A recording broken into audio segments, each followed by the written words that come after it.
시작하겠습니다. 오늘 여러분들에게 나눠드린 텍스트를 다루기에 앞서서 먼저 PPT로 준비된 이미지에 대한 프롤로그 형식의 수업을 먼저 진행을 하고 그 다음에 다시 본격적으로 밀레의 논의를 여러분들에게 소개하는 수업으로 들어갈 텐데요.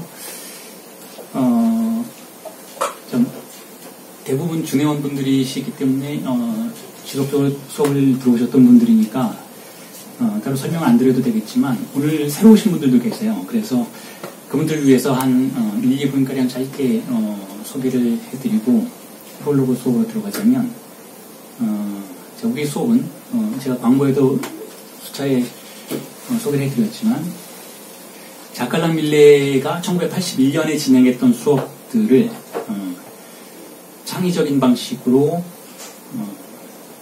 여러분들에게 소개해드리는 그런 내용으로 구성이 되어 있어요.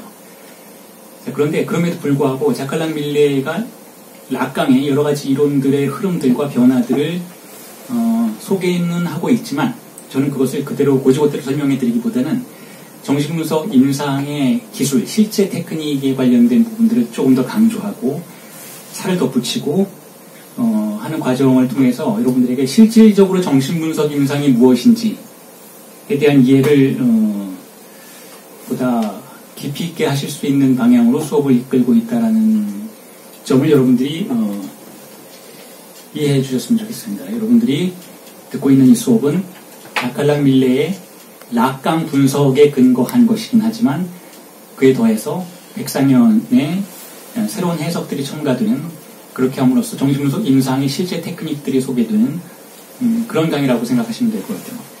자, 그리고 바로 프롤로그 수업으로 들어가면요. 프롤로그 수업에서 여러분들에게 제가 주제로 제시하고자 했던 이미지는 제가 이전 수업에서도 많이 사용했던 이미지니까 익숙한 이미지일 텐데 여러분들이 제 책을 읽어보신 분이라면 락강 미술관의 유령들에서도 이 이미지가 사용됐었으니까 익숙한 이미지라고 생각하실 텐데 리터의 작품이에요. 지금 보시면 알겠지만 이 여성의 이미지가 사진을 다시 복사하는 것이죠. 사진을 다시 복사를 복사하는 거예요. 사진 자체가 복사인 것이잖아요. 그렇죠. 사진은 실제 사물이 아니니까 카피한 것이죠. 그 카피를 다시 카피한 것. 자, 이게 리터의 작업 방식인데 조금 뒤에 여러분들에게 나누어드린 텍스트에서도 제가 그 반복이라는 개념을 다시 한번 여러분들에게 소개해드리겠지만 이미 리터가 이 반복이라는 개념을 통해서 예술이 무엇이 되어야 하는지를 우리에게 상당히 구체적으로 알려주고 있어요. 그리고 그 리터의 작품을 통해서 혹은 조금 뒤에 소개될 다빈치의 작품을 통해서 정신분석은 그러한 예술적 기회들이 어떤 부분들을 따라가는지를 프롤로그에서 미리 제시하고 수업을 들어가고 싶다는 것이죠. 그게 제 의도였던 것이니까요. 보시면 알겠지만 이건 그렇게까지는 아닌데 리터가 원래 하던 방식에 근거한다면 그렇게까지는 아닌데 그럼에도 불구하고 흐려요. 보시면 알겠지만 이미지가 흐립니다. 그러니까 선명하게 예를 들면 여러분들이 알고 있는 그 하이퍼리얼리즘 다 아시죠? 포토리얼리즘이라고도 하고 그것과는 완전히 다르죠. 그건 굉장히 선명한데 오히려 너무 선명한 방식으로 제시되고 있기 때문에 오히려 그 현실성이 붕괴되는 그런 역설적인 테크닉을 보여주는데 그렇다면 그런 의미에서는 리터와 하이퍼리얼리즘의 작품의 경향이 추구하는 바는 같은 것이라고 할 수가 있는데 자, 리터는 어쨌든 나름의 방식으로 카피의 카피를 퇴락시키고 있어요. 제가 지금 퇴락이라는 단어를 불쑥 썼는데 오늘 수업에서 많이 등장할 단어이기도 해요. 퇴락. 자, 한번 사진으로 찍혔어요. 충분히 선명하겠죠. 그런데 왜 그걸 다시 그릴까? 다시 그렸는데 다시 그렸을 때 그 대상의 이미지가 더 잘 드러났다면 더 선명하게 드러났다면 그것으로 잘된 일이라고 볼 수가 있어요. 왜 여러분 흔히 그런 경우 있잖아요. 요즘에 안국역 있는 그 지하철사 보시면 거기에 초상화 그리는 분이 계세요. 지하철 내부의 매장에. 거기서 초상화 그리는 분이 이런 요구를 하죠. 예를 들어서 아주 오래된 사진을 가져오라는 거예요. 아주 오래된 사진. 막 지워질 것 같은 사진을 가져오면 그걸 가지고 선명하게 새로운 이미지를 만들어준다는 것이죠. 자, 그렇게 한다면 이해가 가요. 그렇게 한다면. 카피에 카피를 하는 것에 이해가 가는 것이죠. 자, 그런데 에디터는 이미 선명하게 촬영된 사진을 다시 한번 카피하는데, 이번에 그림의 형식으로 카피하는데, 오히려 선명도를 떨어뜨리고 있는 방식으로 카피한다는 거죠. 자, 이게 에디터의 작업 방식이고, 이게 제가 생각하는 정신분석의 목표예요. 어떻게 그러한지 오늘 프롤로그의 수업에서 여러분들이 이해하시게 될 거예요. 어떻게 그런지, 왜 그러한지, 왜 흐리는 게 좋은 것인가, 왜 불투명하게 만드는 것이 좋은 것인가, 혹은 예술의 과정에서는 그런 것이 있을 수 있다 해도 그럼 정신분석에서는 왜 그러한 과정들을 추구하는 것인가에 대한 이해를 하시게 될 것이고 하셨으면 좋겠다는 거죠. 불투명하게 된다는 것의 의미.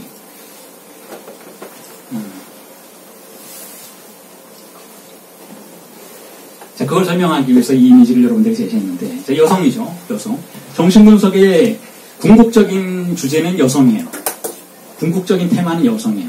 정신분석은 남자는 관심을 갖지 않아요.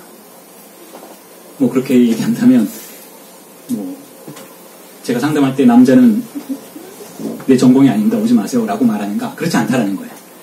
남자분도 계시죠. 남성분들도 많이 계신데 남성성에는 관심이 없다라는 거예요. 남성성. 정신분석은 남성성을 무시해요. 낙강의 정신분석은. 다른 정신분석들, 다른 심리치료는 남성성밖에 없어요. 여성성에 대해서는 관심을 갖지 않죠. 그게 락강 학파의 정신분석과 다른 학파의 정신분석의 근본적인 차이점이에요. 그런데 여기서 말하는 남성성 혹은 여성성이라는 것은 생물학적인 대상으로서의 남성과 여성을 의미하는 것이 아니고 강박증적 구조와 히스테적 구조를 말하는 것이죠. 다시 얘기하면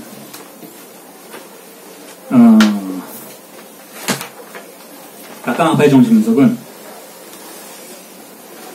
생물학적인 남성과 여성에는 관심이 없고 강박증과 히스테리적 구조로서의 남성성과 여성성에만 관심이 있다 라고 이렇게 말하는 것의 배후에는 이제 이런 지식이 깔려 있어요. 정신분석의 또 하나의 절대 지식이죠.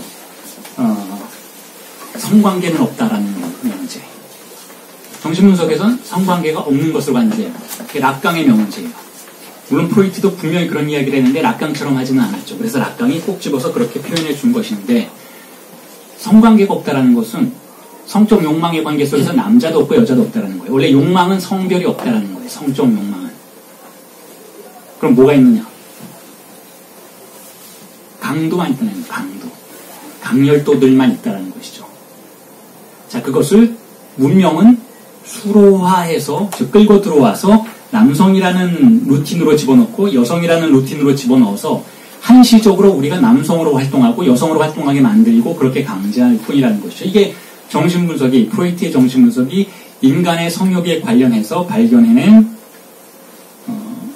사실이에요. 사실. 그래서 성관계란 없다라고 말하는 거예요. 성관계란 없다. 자, 그런데 이렇게 얘기하실 분도 계실 거예요. 근데 어저께 나는 내 여자친구와 내 남자친구와 남자로서, 여자로서 섹스했는데, 그때 난 남자로서 좋았는데, 그리고 난 여자를 좋아하는데, 자, 그런 틀은 있어요. 그런 틀은. 우리가 성관계를 맺을 때 사용하는 틀들이 존재한다는 것이죠. 근데 틀 이전에, 우리가 가지고 있는 리비도는, 우리가 가지고 있는 주입상스라는 것은 성적인 정체성을 갖지는 않는다라는 의미인 거예요. 그래서 제가 수도 없이 그 프로이트의 용어를 여러분들에게 소개해 드려왔었죠. 폴리모프라는 단어, 다형성이라는 단어, 즉 다수성이라는 거예요. 다수성. 즉 어떤 집합으로 구성되기 이전에 이리저리 떠다니는 다수성이 존재하는데, 즉 규정되지 않는 것들이 존재하는데, 그 규정되지 않는 것들을 충동이라고 부르고 그것을 근원적 성욕이라고 부른다는 것이죠. 근원적 성욕. 자, 그런데 공동체가 구성되기 위해서는 그러한 욕망들이 분절되어야 하는 것이죠. 그게 공동체 구성의 원리예요. 공동체가 구성될 때 최초로 하는 일이 무엇인가 하면 누가 남자이고 여자인지를 구별하는 거예요. 그리고 누가 누구와 결혼할 수 있는지를 구별하는 것이죠. 이게 공동체 구성의 첫 번째 원리예요. 친족 관계를 구성하는 것. 이게 레비스트로스가 발견해낸 모든 문명의 시작점이라는 거죠. 어떻게 가족이 구성될 수 있는지, 그 가족의 성적인 욕망은 어떻게 표현되어야만 하고 어디까지 표현될 수 있는지를 통제하는 틀이 생성되는데 그 틀이 가부장적이라는 거예요. 제가 수도 없이 말씀드리지만 모든 국가 권력의 기본적인 틀들은 가부장적이라는 것이죠. 왜냐하면 권력이 남성적이기 때문에 그래요. 왜 권력이 남성적이냐면 남자가 지배하는 사회이기 때문에 그래요. 남자가 지배하는 사회. 그리고 그 권력은 주체가 가지고 있는 리비도를 분절하고 선명한 것으로 만들려고 해요. 모호한 성욕은 위협으로 간주된다는 것이죠. 혹은 성욕까지 표현은 되지 않아도 모호한 욕망은 위협으로 간주되는 것이니까 모든 것을 선명한 것으로 규정하려고 한다는 것이죠. 이게 공동체 출현의 기본 원리라고 제가 계속 반복해서 강조하고 있어요. 공동체가 출현하려면 그와 같은 선명성이 필요하다는 거죠. 욕망에 관련된. 넌 뭐 할 거야? 너 누구랑 결혼할 거야? 너 커서 뭐가 될 거야? 너 지금 왜 밥 먹어? 밥 먹고 뭐 할 거야? 이 수업에서 뭘 원해? 학교는 왜 갔어? 자, 모든 욕망의 이름들과 타이틀이 필요한데 사실은 선택권이 없어요. 나는 이걸 욕망하기 때문에 학교에 간 거야. 혹은 나는 저것을 욕망하기 때문에 이 수업을 듣고 있어. 라고 스스로 그 이름을 만들어낼 수는 없어요. 선택지가 제시되는 것이죠. 선택지가 권력에 의해서 제시되는 거야. 이 중에 사지선다가 이미 제시돼요. 1번부터 4번까지밖에 답이 없어요. 아무리 5번을 생각해도, 하고 6번을 생각해도 거기까지 네이밍할 수 있는 권력을 개인에게 주지는 않는다는 것이죠. 자, 그런데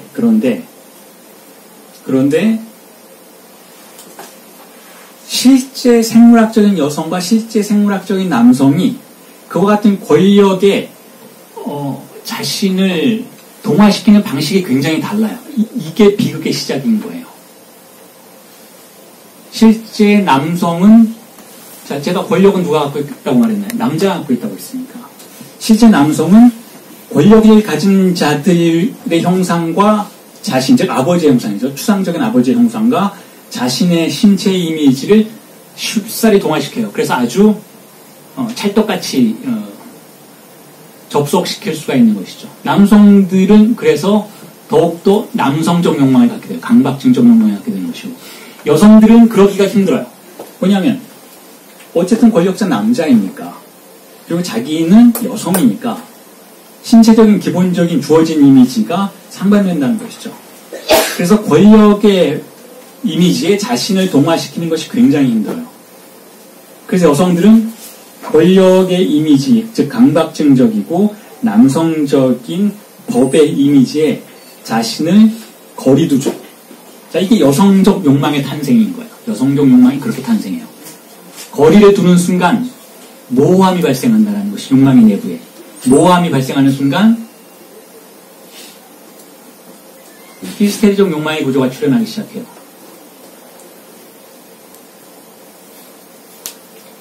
그리고 히스테리적 욕망의 구조가 출현하는 순간, 즉 모호한 욕망이 출현하는 순간 공동체는, 가정은,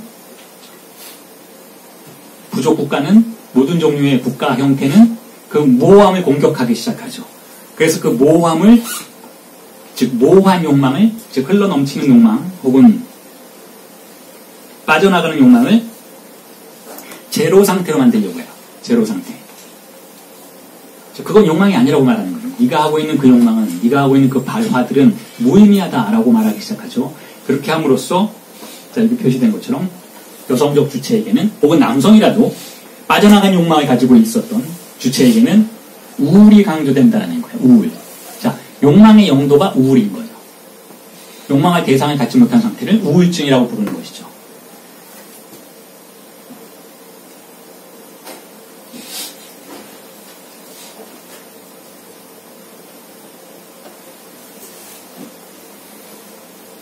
즉 무규정적이고 모호한 욕망은 배척된다는 거예요.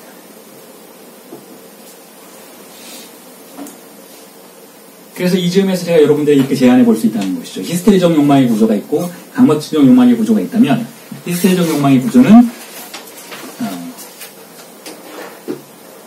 빠져나가는 구조예요. 빠져나가는 구조. 선명하게 이름 붙일 수 없는 구조, 흔들리는 욕망의 양태들을 히스테리적 욕망의 구조라고 부른다면, 자, 그걸 여성적 욕망이라고 부르자라는 거예요. 그러니까 때로는 남성들도 여성이 된다는 거예요. 여성들보단 드물게이지만, 때로는 어떤 여성은 남성보다 더 남성적일 때도 있어요. 예를 들면 시어머니 담론 속에 빠져들 때에는 강력하게 남성이 되는 거예요. 가부장적 체제를 온몸으로 받아들이고 그것을 통해서 팔루스적인 만족을 취하게 되니까, 팔루스적인 만족이라는 건 법에 의해서 규정된 것을 탐닉하는 태도인 거예요. 자, 전통 이러니까 넌 내 며느리야 라는 방식으로 얘는 내 아들이야 라는 방식으로 가부장적 법의 테두리 안에서 욕망을 추구하기 시작하면, 자, 그 순간에는 그 여성은 남성이 되는 거예요. 남성적 욕망의 구조 속으로 들어가는 것이죠.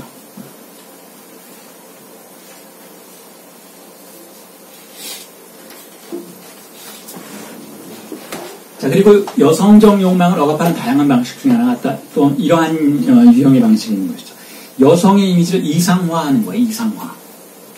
이상화된 여성의 이미지. 이상화 그러면 강박증자들의 어떤 실천 양태라고 볼 수 있는데, 무언가 이상화하죠.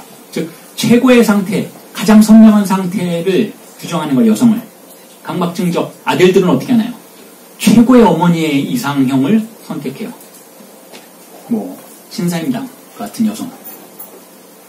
연료비를 세워줄 수 있는 여성성을 이미지로 만드는 것이고, 자, 지금도 마찬가지입니다, 여러분. 지금도 마찬가지로, 우리가 텔레비전이나 드라마에서 보게 되는 여성성, 특히 아침 드라마에 등장하는 여성성은 남성화된 여성들이 남성적인 구조의 욕망 속에서 이상화된 여성을 탐닉하는 구조라고 볼 수가 있어요.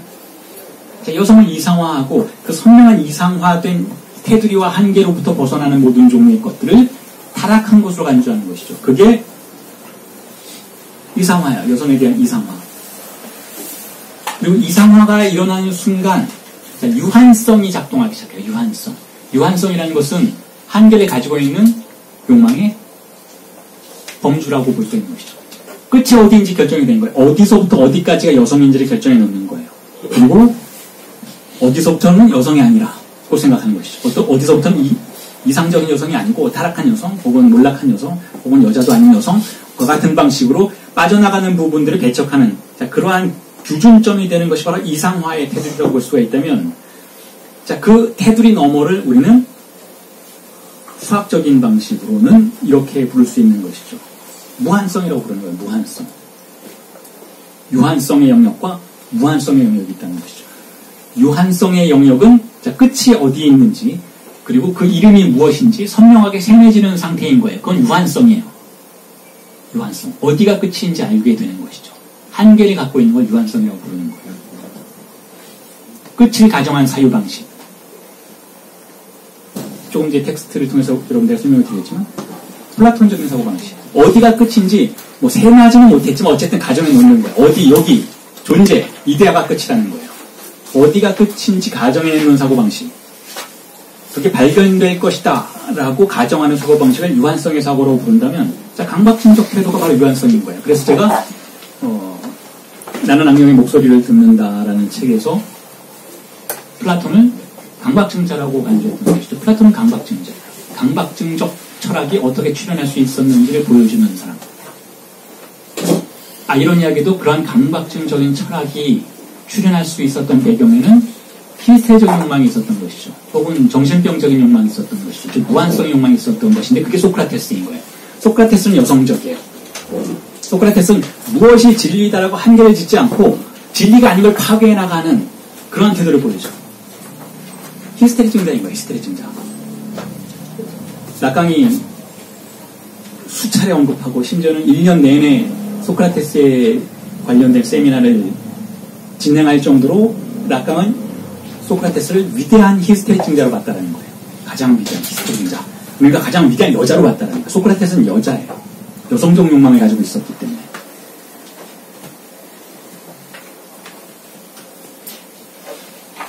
그리고 그러한 여성적 욕망은, 히스테리적 욕망의 구조는 국가의 차원에서 보자면, 공동체의 차원에서 보자면 강박증자들의 공동체, 강박증자가 권력을 갖고 있기 때문에 강박증자들의 권력의 공동체의 차원에서 보자면 위협이죠. 그래서 죽인 거예요. 소크라테스를 죽이는 것이죠. 불확실성을 제거하는 거예요.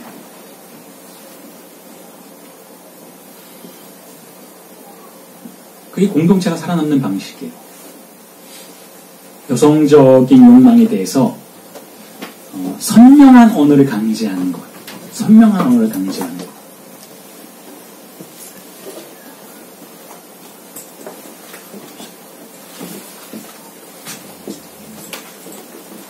예를 들면 어떤 여성 주체가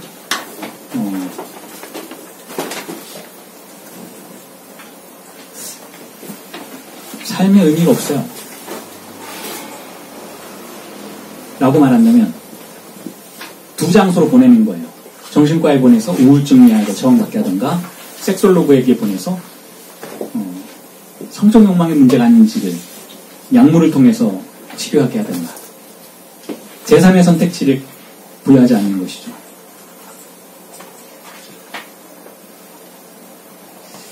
자, 정신분석은, 라칸파의 정신분석은 제가 오늘부터 혹은 다음 주부터 계속해서 앞으로 쭉 자칼랑 밀레를 따라서 여러분들에게 디테일한 부분들을 설명해 드리면서 탐사해 나가고자 하는 정신분석의 여정은 바로 이렇게 여성적 욕망, 그게 남자가 되었건 여자가 되었건 생물학적으로는 그건 중요하지 않다는 거예요. 정신분석에서는 내 앞에 있는 사람이 남자이건 여자이건 별로 중요하지 않다는 거예요. 그 사람이 가지고 있는, 공존하고 있는 것이죠. 강박증적 상태와 히스테리적 상태가 공존하고 있는데, 히스테리적 상태, 여성적 욕망의 상태에 주목하는 것을 약강파의 정신분석은 추구한다라는 거예요. 처음부터 추구했고 끝까지 추구할 것이라는 것이죠. 그것이 어떻게 추구되는지 여러분들에게 설명을 드릴 텐데, 한 가지만 짚고 넘어가자면, 그럼에도 불구하고 제가 말씀드렸던 것처럼, 조금 전에 말씀드렸던 것처럼 여성도 강박증적이에요. 사실은 자기가 여자라는 걸 인식한다는 것 자체가 강박증적인 거예요. 굳게 믿고 있는 거죠. 나는 여자라고, 나는 한국 여자야, 그러니까 이렇게 살아야 돼 라고 굳게 믿고 있다는 것 자체가 진짜 강박증인 거예요. 그러지 않아도 되는데 그렇게 사는 것이잖아요. 결혼 안 해도 되는데 결혼하는 것이잖아요. 그럼 결혼을 안 했으면 그냥 그렇게 살면 되는데 괜히 죄책감을 갖는 것이잖아요. 그럼 괜히 불안감을 갖게 되는 것 자체가 이미 강박증적 주체라는 뜻이에요. 라칸파의 정신분석은 제가 지금부터 여러분들에게 설명을 드리고자 하는 정신분석의 목표는 그러한 주체에게 불투명해도 좋다라고 가르쳐주는 거예요. 선명할 필요가 없다라는 것을 가르쳐주는, 선명한 것만 쾌락이 아니다라고 알려주는 것이죠. 물론 이미 무의식은 불투명한 것을 즐기고 있어요. 그게 히스테리적 주체의 특성이에요. 이미 무의식은, 내담자의 무의식은 이미 충분히 불투명한 것을 즐기고 있어요. 이게 히스테리적 욕망의 구조가 가지고 있는 특성이에요. 이미 선명한 것으로부터 멀리 떨어져서 그 장소에서 무언가 쾌락을 탐닉하고 있는데, 그러한 탐닉이 의식적인 차원에서의 내담자를 불안하게 만드는 것이죠. 그래서 정신분석가를 찾아오는 거예요. 불안해서. 어떤 종류의 쾌락의 탐닉이 분명히 존재하고 있는데, 그것이 초자의 공격을 항상 받게 되고, 사회적인 규정과 고정관념의 억압과 가부장적 체제의 권력에 위협받고 있기 때문에 그 불화를 견딜 수가 없는 것이죠. 그래서 정신분석가를 찾아오는 것이죠. 혹은 스스로가 자신을 자아 비판하는 것이죠. 그렇게 해서 대체로 굉장히 많은 여성들이, 혹은 여성적 욕망의 구조를 더 많이 가지고 있는 남성들조차 자신의 욕망을 일종의 어떤 특정한 소실점에 사로잡힌 사막과 같은 공간으로 만드는 그러한 경우가 드물지 않게 발견된다는 거예요. 사막 같은 삶을 사는 거예요. 사막 같은 삶. 스스로가 자아 비판적인 방식으로 그렇게 한다는 것이 초자의 공격을 받아서. 자, 그래서 어떻게 할 것인가? 저는 예술의 영역에서 아이디어를 가지고 오자 한다는, 락강이 그랬던 것처럼 락강도 지속적으로 예술의 영역에서 어떻게 정신분석이 아이디어를 가지고 올 수 있었는지, 있을 수 있는지를 타진하면서 다양한 예술 작품들에 대한 분석을 진행해 왔던 것처럼, 저도 그렇게 하고 싶다라는 것이죠. 자, 그래서 여러분들에게 제가 보여드리고 싶은 작품은 여러분들이 모두가 아주 익숙하게 알고 계신 다빈치의 모나리자예요. 모나리자.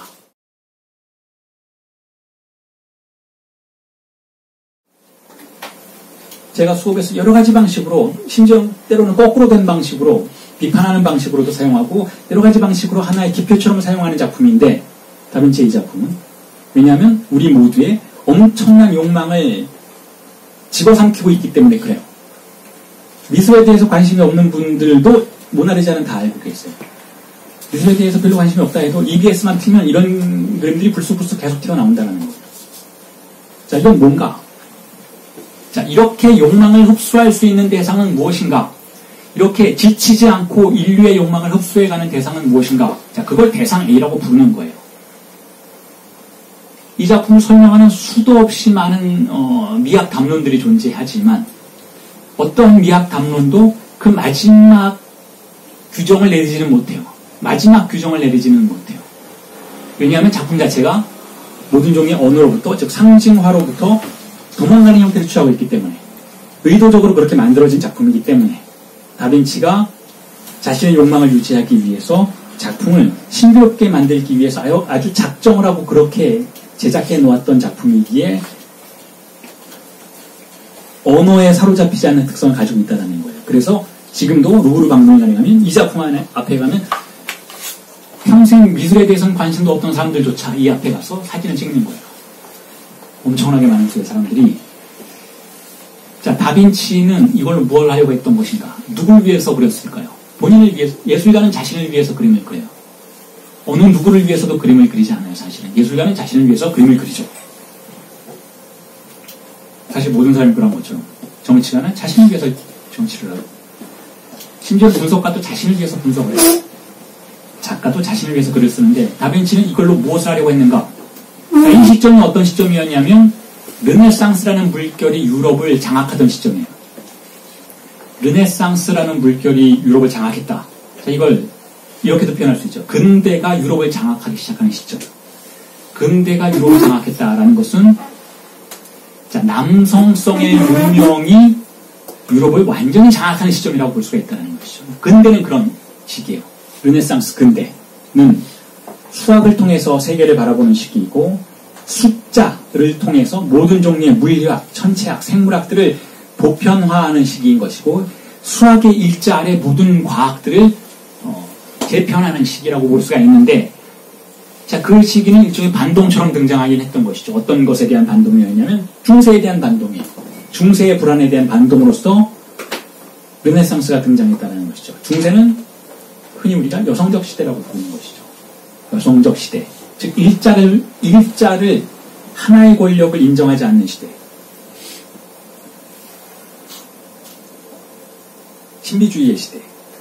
혹은 신비주의가 때로는 폭력으로 행사되던 시대에 대한 반동으로, 자, 근대가 출현해요. 그리고 그 근대의 한가운데서, 즉, 원근법이라고 하는 수학적, 기하학적, 이미지 재단 기술의 한가운데서 다빈치가, 자, 이런 그림을 그리는 거예요. 다빈치도 물론 원근법을 쓰지만, 다빈치가 쓰는 원근법은 조금 다르다는 것이죠. 뭐 흔히 좌우의 풍경에 수평선이 기울어져 있다라는 이야기도 하고, 뭐 모나리자의 눈썹은 어디 갔느냐. 그래서 정말 뭐랄까요,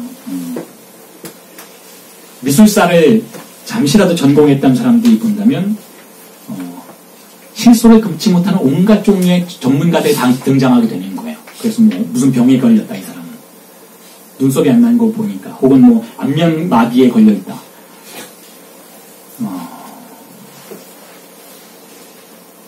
그러니까 본질에서 너무 벗어난 해석들이 등장하게 만드는 건 역시 이 모나리자가 가지고 있는 대상 A로서의 특징이라고 볼 수가 있다는 것이, 어떤 효과라고 볼 수가 있다는 거예요. 자, 이 모나리자라는 작품을 한마디로 설명을 하자면, 자, 이렇다는 것이죠. 스푸마토 기법을 사용했다라고 그냥 설명하면 돼요. 스푸마토 기법. 스푸마토 기법은 뭐냐면 아주 간단하게 외곽선과 배경의 관계를 모호하게 만드는 기법이에요. 조금 추상적인 표현을 쓰자면. 그러니까 외곽선을 딱 떨어지게 그리는 사람들을 누구라고 하냐면 고전주의자들이라고 하죠. 외곽선을 딱 떨어지게 그리는 사람. 신고전주의자들의 그림을 보세요. 다비드의 그림, 앵그르의 그림, 여러분들이 그건 역시 이제 루브르 박물관에 가서 볼 수 있는 작품들인데 한번 비교해서 보세요. 나중에 간다면. 외곽선이 딱 떨어진다는 건 무슨 뜻인가요? 한계가 명확하다는 뜻이에요. 각각의 공간에 차지하는 분량들이 명백하고 위치가 명백하다는 것이죠. 자, 그런데 이렇게 외곽선을 아주 여러 번 칠하는 방식으로, 아주 공들여서 여러 번 칠하는 방식으로 그것들을 흐리게 될 때에는 공간과 대상의 관계가 모호해지기 시작해요. 물론 이것만 모호한 건 아니죠, 사실은. 다빈치의 작품들을 보면 모든 사람들이 비슷비슷하게 생겼어요. 어떠한 방식으로 비슷비슷하게 생겼냐면 남자인지 여자인지 모르는 방식으로 비슷하게 생겼어요. 물론 다빈치 자신의 성적인 취향이 그랬던 것이기도 하지만 다빈치는 명백하게 그림 내부에서 성관계를 지우려고 했어요. 누가 남자인지 누가 여자인지. 만 성관계에 관련된 건 아니에요, 사실은. 성관계를 지운다는 건 무슨 뜻이냐면 욕망이 세상에 루틴화되는 관계를 지운다는 거예요.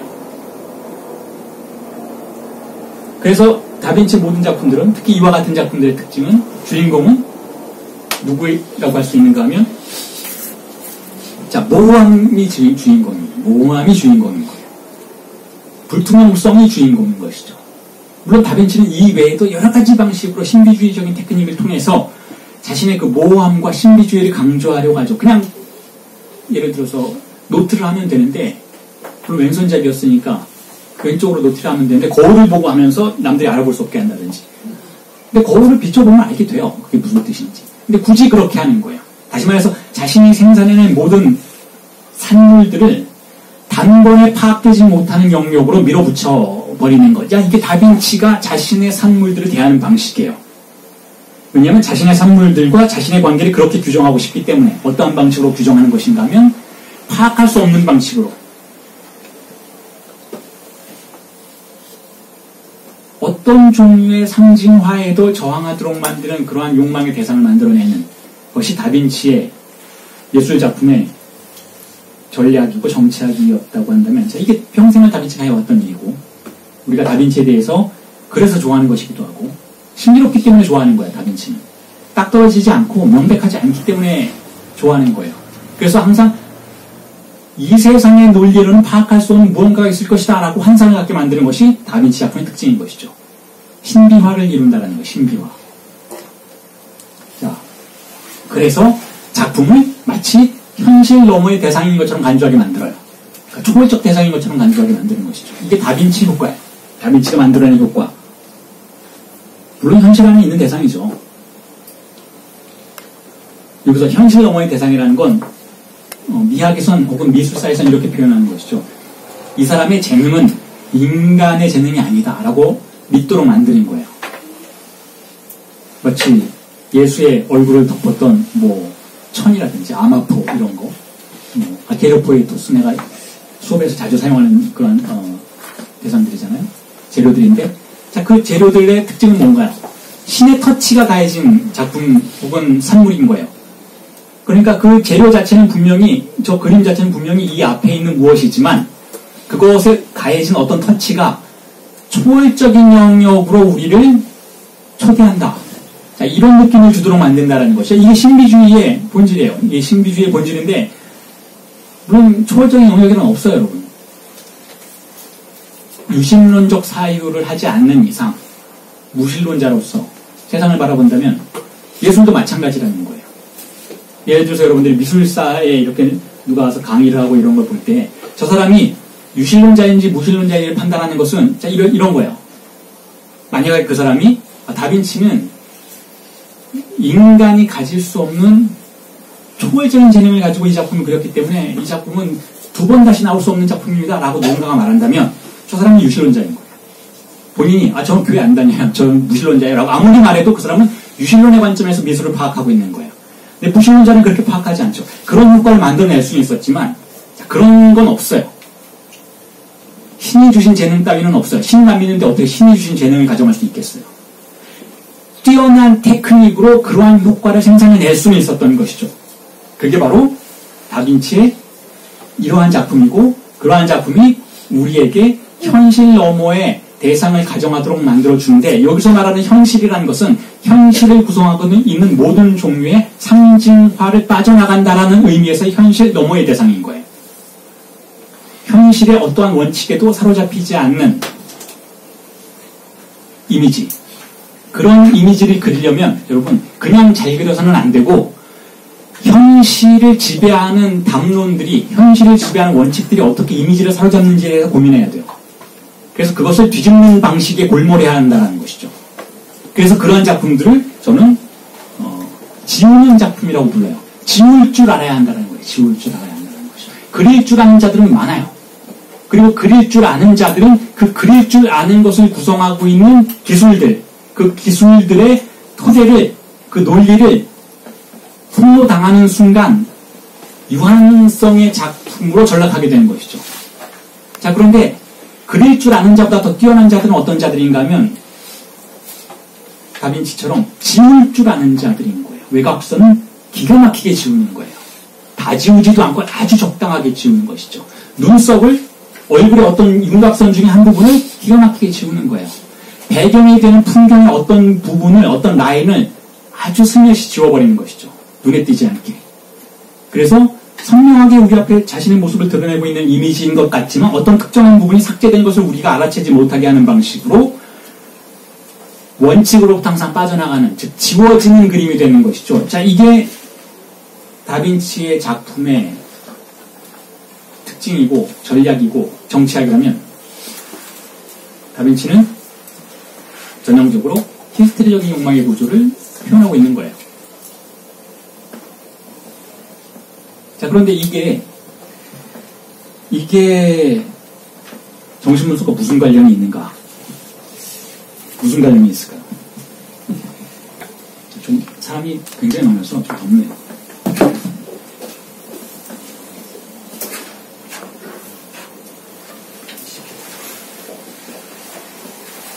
자, 이게 정신분석과 무슨 관련이 있는가?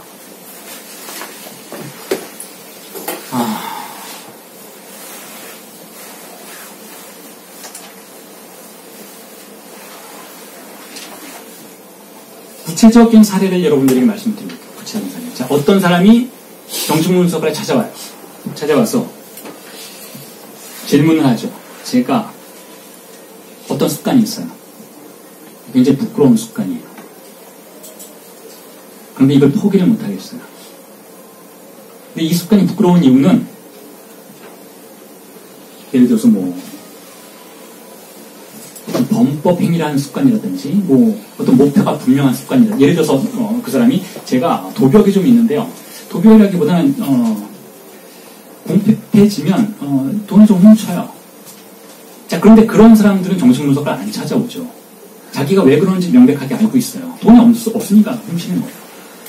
사기꾼이 정신분석가를 찾아와서 제 행동을 해주세요. 이렇게 말하는 건 아니라는 것이죠.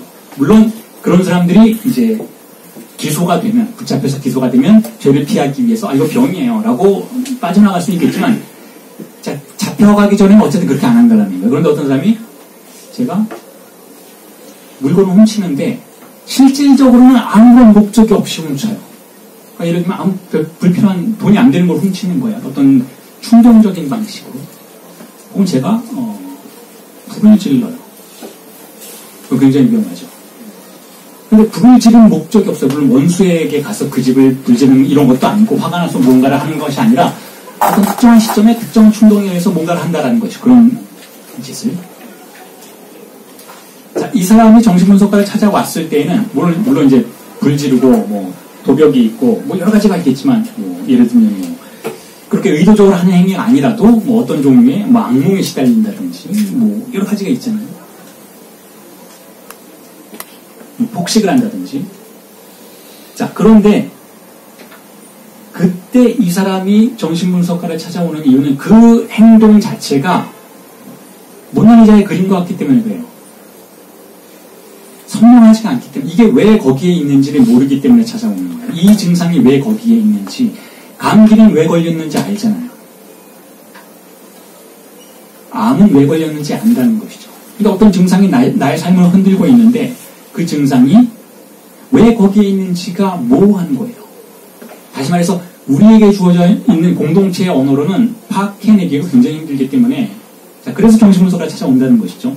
자, 그럴 때 정신분석가는 그 모나리자라는 물론 그 환자, 그 내담자에게는 그 모나리자라는 그림이 일고의 가치도 없는 것처럼 느껴지겠죠.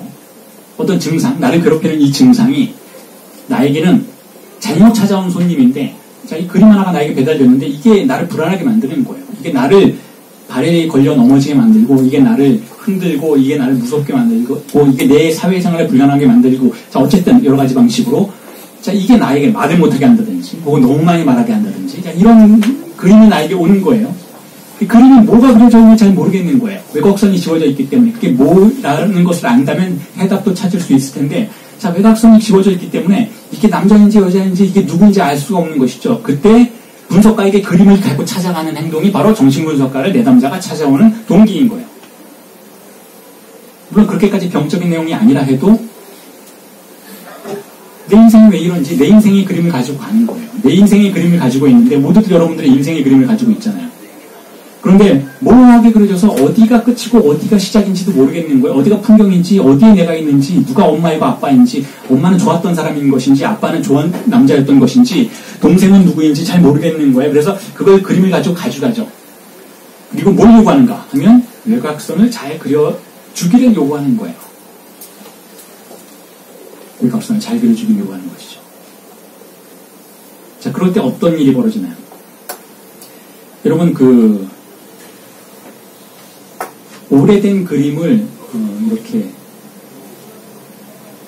다시 고치는 거, 레스토라싱이라고 하는데 복원 작업이죠. 복원 작업을 하는 텔레비전 프로그램이라든지 다큐멘터리 보시는 분이 계시면 모르겠는데, 자, 복원 작업이라는 걸 하는 그 과정을 한번 보세요. 대체로 복원을 해놓고 나면 어떤가요? 되게 실망해요, 여러분. 옛날에 났어요. 시커멓고 먼지 끼고 잘 안 보이는 그림이 정말 더 명화 같아요. 근데 복원을 딱 해놓으면 이거 뭐야 좀 실망스러운 거예요. 너무 싸구려 같은 것이고 너무 명백한 것이죠. 그래서 오히려 왜 골동품을 파는 사람들은 오히려 골동품에서 먼지를 이렇게 더 끼게 만들죠. 그걸 청소를 안 하는 거예요. 그림도 마찬가지인 것이고. 자, 복원을 해달라는 거예요. 복원을. 내담자가 분석가에게 나의 인생의 그림을 복원을 해주세요 라고 말하는 거예요. 그럼 대체로 복원을 해요. 대체로. 거의 모든 라강학파의 분석가를 제외한 거의 모든 분석가들이, 거의 모든 정신과 의사들이, 거의 모든 심리치료사들이 복원을 해줘요. 당신은 이래서 이런 아픔을 겪었다. 부모님과의 관계가 지금 이 증상의 원인이 되는 것이구나. 즉 해석을 가하기 시작한다는 거예요. 해석이라는 건 뭐냐면 하나의 지식을 통해서 내담자의 그림을 보다 명료하게 그려낸다는 거예요. 내가 이런 꿈을 꿨어요. 꿈이 모호하잖아요, 여러분. 선명하지가 않죠. 그럼 그 꿈을 해석해 주는 거예요. 꿈의 원형이 이런 것이 있어요. 그렇게 해서 이것은 인류의 원형으로 연결이 돼요. 온갖 종류의 제가 보기엔 사기를 막 치고 있는 것이죠. 당신은 이런 꿈을 꾸었기 때문에 이런 욕망을 가지고 있어요. 이런 욕망을 가지고 있기 때문에 당신이 이런 사람인 것이죠. 이렇기 때문에 이렇게 해야 돼요. 라는 방식, 여러 가지 방식으로 해석을 내리면 그림이 점점점 분명해져요. 인생의 그림이 명료해지기 시작해요. 명료해지면 어떻게 되나요? 조금 전에 복원 얘기했잖아요. 관심이 떨어져요. 오히려 욕망이 줄어들어요. 물론 의식적으로는 이렇게 말할 수 있어요. 그렇군요. 이제 알겠어요. 나 이제 인생을 잘 살아갈 것 같아요. 더 열심히 살게요. 라고 상담실을 말하면서 상담실의 문을 나오고 길거리를 걸어가는 그 내담자의 뒷모습은 어깨가 축 처져 있어요.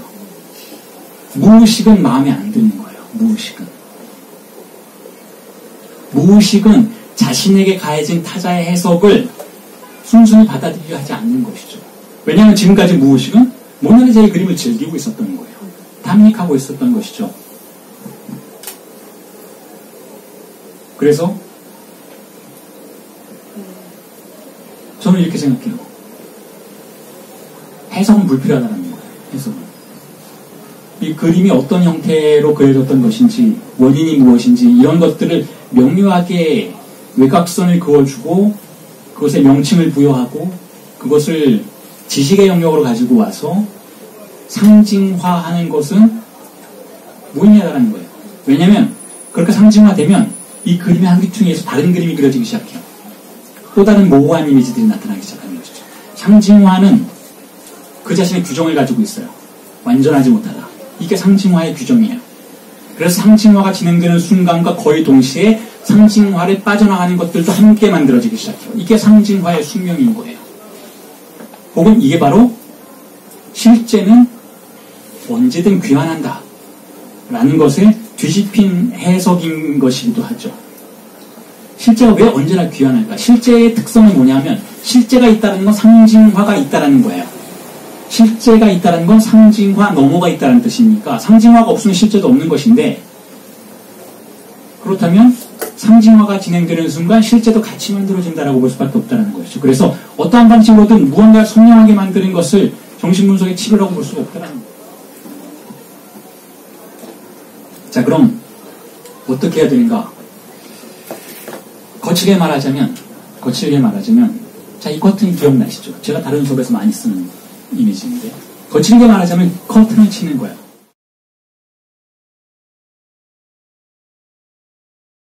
이게 정신분석이 혹은 정신분석 임상이 해야만 하는 절차예요. 커튼을 쳐주는 거예요. 커튼 이미지가 나오니까 여러분들이 생각하시는 게 있을 거예요. 파라시오스. 제가 여러 가지 책에서도 언급을 했던 제옥시스와 파라시오스의 신화, 이제는 너무 많이 이야기해서 또 이야기하기가 송구할 정도인데 여러분들 다 외우고 계시겠죠. 하지만 오늘 처음 오신 분들은 그게 무슨 이야기인가 하실 텐데, 제옥시스는 그림을 잘 그리는 사람이에요. 고대 그리스의 신화에 나오는, 신화적인 역사 속에 나오는, 그와 대립했던 파라시오스는 가리는 사람이에요. 커튼을 잘 그리는 사람이었어요. 자, 누가 진정한 화가인가? 이제는 여러분 아시겠죠. 누가 진정한 화가인가? 자, 제가 진정한 화가의 전형을 다빈치로 여러분들에게 소개해드렸던 것이잖아요. 진정한 화가는 잘 그리는 자가 아니라 잘 지우는 자라고. 그러니까 커튼을 잘 치는 사람인 거예요. 이게 파라시오스의 미학인 것이죠. 그리고 이 파라시오스의 미학은 단 한 번도 배반된 적이 없어요. 인류의 역사 속에서 지속적으로 등장해 왔어요. 매너리즘이 그랬고, 낭만주의가 그랬고, 19세기 후반의 예술들이 그랬고, 우리가 알고 있는 신인상, 인상, 후기인상이 다 그랬고, 20세기 미술은 전적으로 파라시오스의 지배를 받고 있어요. 20세기의 미술들은 가리는 미술이에요. 여러분 20세기 미술관에 가시면 여러분들이 보는 건 뭔가요? 뭔지 모를 대상들인 거예요. 가렸으니까 안 보이는 거예요. 그것이 무엇인지를 가리는 거예요. 가리는 게 왜 좋은 것인가? 자, 가리지 않았을 때 우리가 보게 되는 이미지는 무엇인가? 타자의 이미지인 거예요. 타자의 이미지는 무엇이냐면 타자의 법에 근거해서 그려진 이미지라는 것이죠. 자, 무언가가 잘 그렸다라고 말해줄 수 있다면 제옥시스 얘기잖아요. 제옥시스가 그리스에서 굉장히 많은 사람들에게 사랑을 받았던 화가예요. 굉장히 많은 사람들에게 사랑을 받은 화가라는 건 무슨 뜻인가요?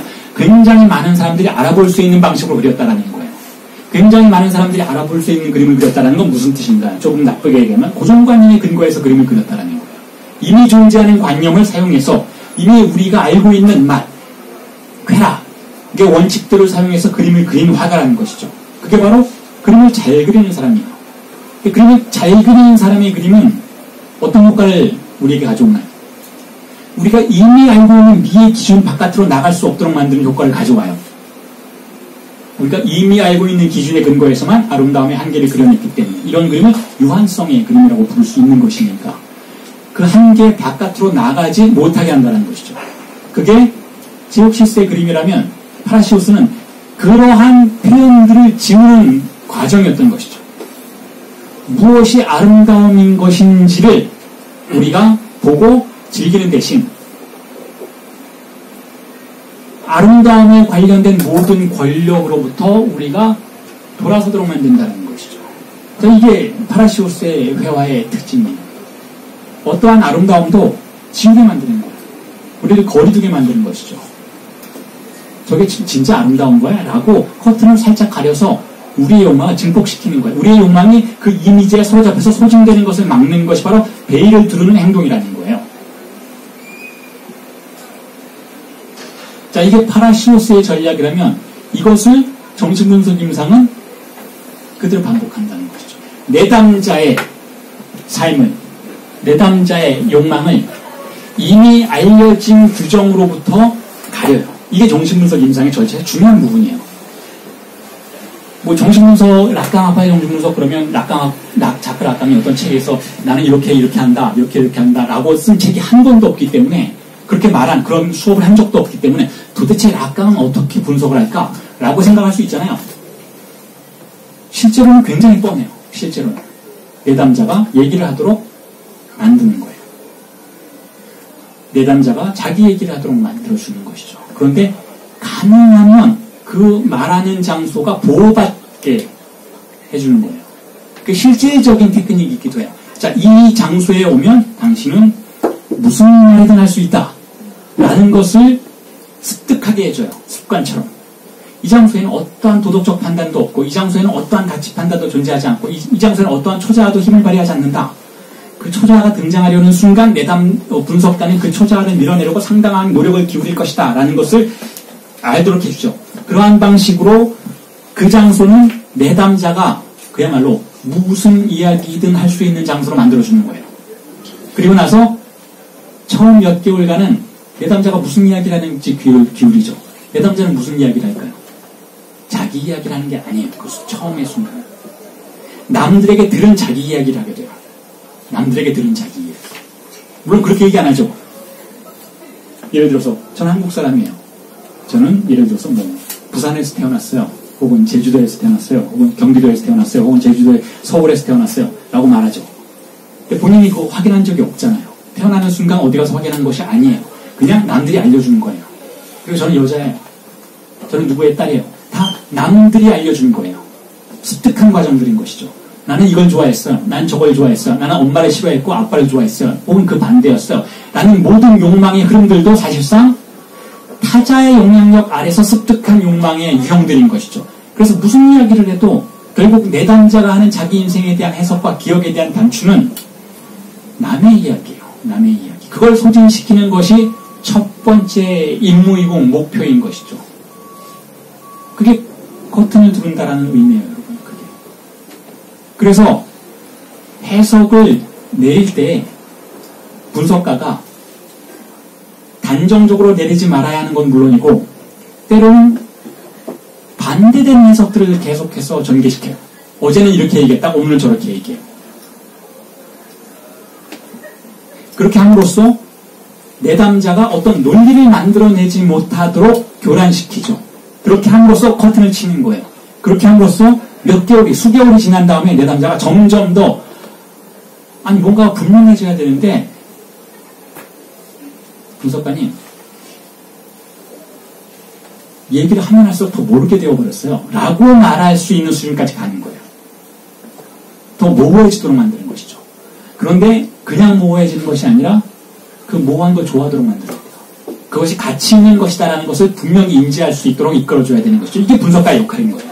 당신이 지금 어떠한 종류의 상징화에도 사로잡히지 않는 무언가를 가지고 있다라는 것을 좋아할 수 있도록, 그걸 즐길 수 있도록 만들어줘야 되는 것이죠. 그게 해석을 지우는 해석인 거예요. 임상이라는 것은 그렇게 주체가 자기 자신에 대해서 더욱더 알 수 없도록 만드는 거예요.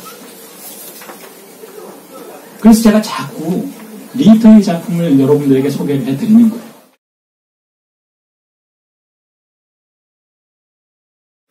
리히터의 작품은 어떻게 반쯤 가려질 것인가를 보여주는 것이기도 하고 어떻게 매혹적인 방식으로 가릴 수 있는가를 보여주는 것이기도 해요. 그리고 특히 리히터의 이러한 작품이 20세기에 우리에게 지금 21세기이지만 이 작품이 그려졌던 20세기 후반에 우리에게 말해줄 수 있는 의미들은 자 그런 거예요. 우리의 시대가 점점 더 선명한 사회로 나아가고 있다는 거예요. 선명사회. 그걸 제가 몇 년 전에는 UHD 사회라고 불렀어요. UHD 사회. 한 3년 전에 UHD라는 표현을 썼어요. 그런데 지금은 그거 넘어섰죠. 4K 사회인가요? 4K, 4K 사회.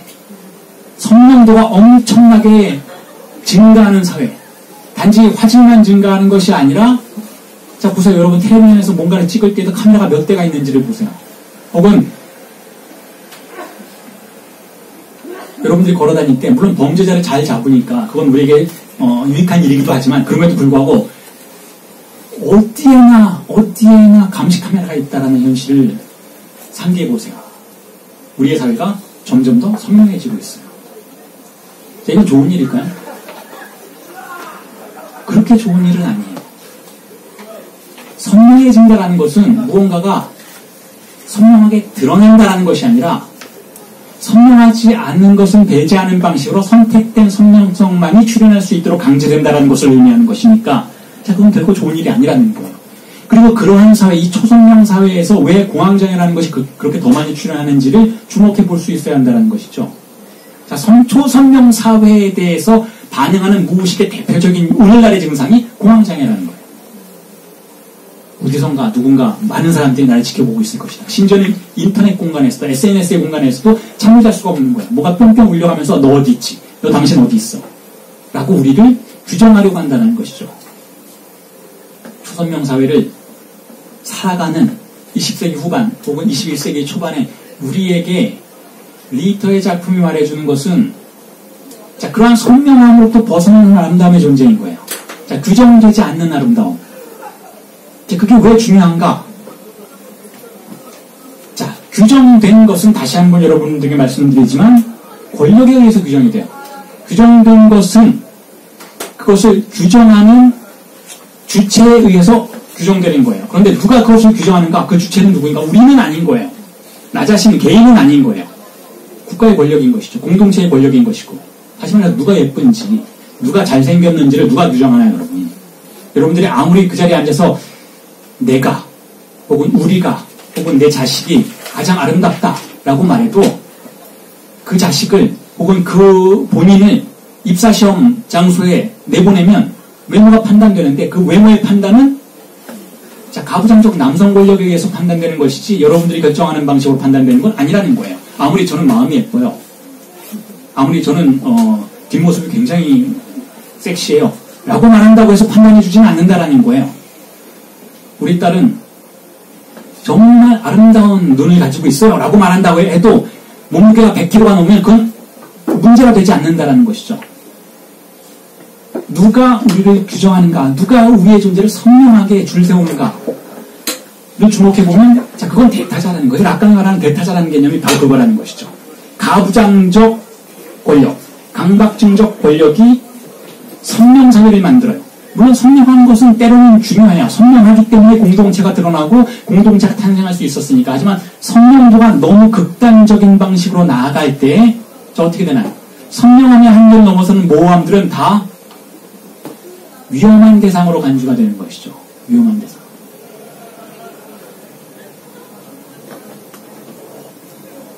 자, 그래서 그러한 선명도가 강조되는 세기에 더 많은 사람들이 심리치료를 받으러 오는 거예요. 불투명한 것에 대해서 본인 스스로가 참을 수 없어 하는 그러한 환경에 노출되어 있기 때문에 오늘날 그토록 많은 사람들이 정신과를 찾아가는 거예요. 정신과를. 자신의 불투명함을, 자신의 이질성을 스스로 공격하는 그러한 상황이 발생하고 있는 것이죠. 자, 그래서 정신과에 가면 어떤 일이 벌어져요? 선명성의 반격이 일어나게 되죠. 이곳은 그렇지 않은 줄 알았는데 이곳이야말로 진정한 선명성의 장소라는 걸 알게 되는 거예요. 모든 종류의 증상에 다 이름이 붙어 있어요. 모든 종류의 반응들과 효과들에 다 이름이 붙어 있고 그것에 대항하는 약물들이 만들어져 있어요. 이게 바로 현대 정신의학이 우리에게, 우리의 심리에게 선명성을 강조하는 방식, 강제하는 방식인 것이죠. 모든 종류의 우울증, 모든 종류의 불안감, 모든 종류의 공황장애, 모든 종류의 위상들과 위계들이 결정되어 있어서 그것에 1:1 대응하는 방식으로 약물들이 생산되고 그 약물들에 의해서 우리의 심리가 포획되는 거예요. 자, 그런데 이런 일을 하기 위해서는 웬만한 플라톤주의자가 아니라면 할 수가 없는 시도들이라고 볼 수가 있어요. 지금 현대 정신의학을 그야말로 플라톤의 의료화라고도 볼 수가 있다는, 플라톤 철학이 의료화된 거예요. 모든 현상들에는 그 존재가 있다는 것이죠. 배우의 이데아가 있다는 거예요. 그래서 거기에 맞는 약물들이 존재한다는 것이죠. 그러한 방식으로 모든 종류의 심리가 약물에 의해서 안정화될 수 있고 약물에 의해서 치료될 수 있다라고 주장되는 것이 바로 초성령 사회가 우리에게 메디컬한 방식으로 강박증을 강제하는 현상들이라고 볼 수 있어요. 그래서 제가 밑에는 이런 글들을 써놨는데, 이거는 이 생각을 할 때가 박근혜 시절이었기 때문에 이런 일들이, 이런 단어들 제가 써놨는데, 국정교과서. 자, 박근혜 정부야말로 그야말로 강박증적 뭐랄까요, 박정희 화신이라고나 할까, 박정희 시대의 인물들이 대거 등장해서 국정을 운영했던, 그래서 가장 남성적이었던 정부. 굉장히 아이러니하죠. 박근혜라는 여성 대통령이 선출되었음에도 불구하고 권력의 특성 자체는 그야말로 남성적이었어요. 즉, 국정교과서가 뭔가요? 다른 종류의 역사 해석을 허용하지 않는 거예요. 하나의 역사만 있다라는 거예요. 그 시절에 여러분 기억이 안 나세요? 이제는 해프닝이 되어버린 것이긴 하지만 그 시절에는 심각했어요. 이 혼이 비정상이라는 이런 표현들. 정상이라는 혼과 비정상이라는 혼이 존재한다고 어떻게 대통령이 말을 할 수가 있을까? 어떤 자신감인가? 물론 박근혜의 자신감은 아니었던 거죠. 최순실의 자신감이었던 것이긴 하겠지만, 모든 종류에게는 정상성과 그것의 나머지가 존재한다는 사고방식이 당시의 권력이 우리에게 보여주었던 태도였는데, 자, 그런데 거기에 박근혜에게만 그런 것이 있는 건 아니라는 거야. 정신의학에도 그런 것이 있고, 심리치료에도 그런 것이 있고, 모든 종류의 교육 내부에도 그런 것이 있다는 것이죠. 나와 생각이 다르면 빨갱이인 거.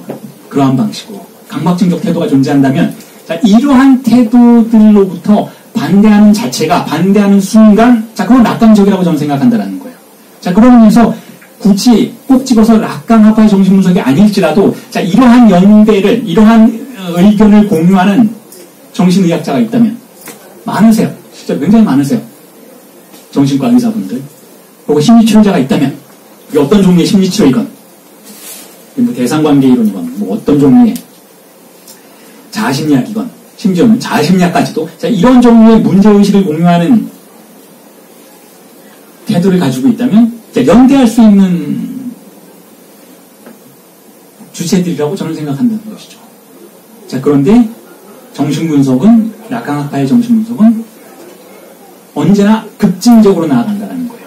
가장 멀리까지 간다라는 것이죠. 그래서 락강학파의 정신분석은 커튼을 치는 것을 조금 전에 말씀드렸던 것처럼 굉장히 중요한 절차로 생각하는데, 그것을 저는 이렇게 표현한다는 거예요.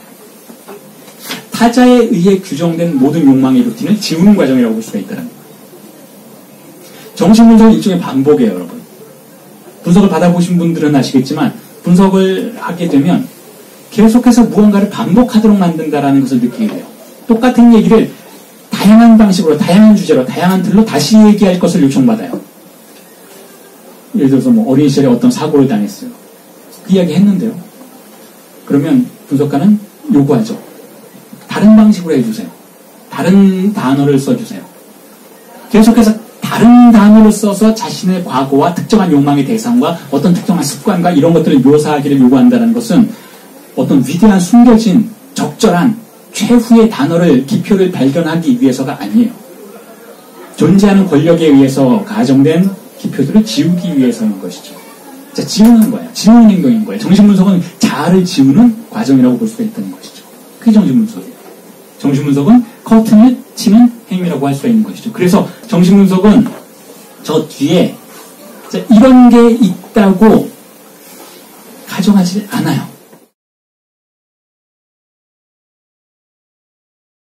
이런 게 있다고. 분석이 끝나면 당신은 꽃을 들고 나갈 것입니다. 라고 절대로 얘기해주지 않는다는 거예요. 물론 그렇게 기대하는 내담자에게 분석가가 때로는 침묵할 수도 있어요.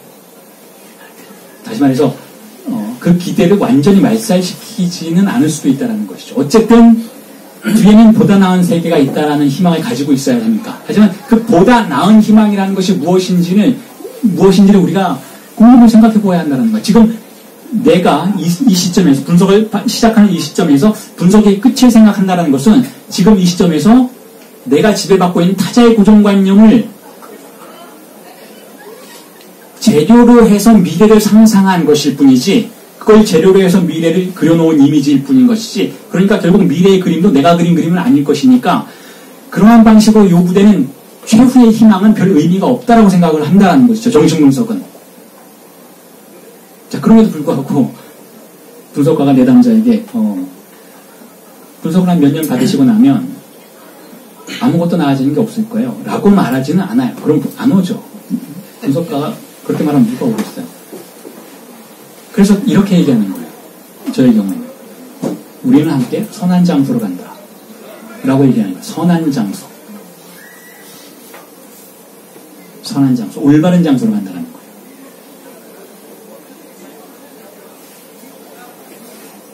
커튼 뒤에는 내담자가 기대하는 꽃은 없어요. 혹은 커튼 뒤에는 정신의학자가, 정신과 의사가 가리키고 있는, 제시하고 있는 이데아는 없어요.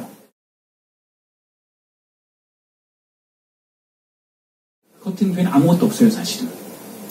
커튼 뒤에는 뭐가 있냐면 대상 A가 있어요. 즉 상징화되지 않은 무언가가 있어요. 자, 그리로 분석가는 내담자를 계속 끌고 가는 거예요. 상징화되지 않은 무언가. 즉 내담자를 불안하게 만들었던 그것을 내담자가 좋아하도록 만드는 거예요. 불투명한 그림을 내담자가 좋아하게 만드는 것이죠.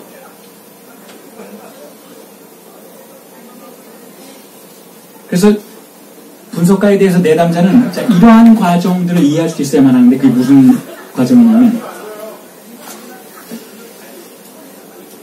자, 내가 분석가라 해도 당신을 내가 생각하는 그러한 방향으로 끌어갈 수는 없다라는 것을 이해할 수 있도록 만들어줘야 돼요.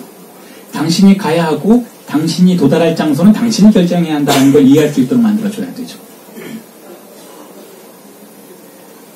다시 말해서 내담자는 내가 상상하던 그녀가 아니어야 한다는 거예요.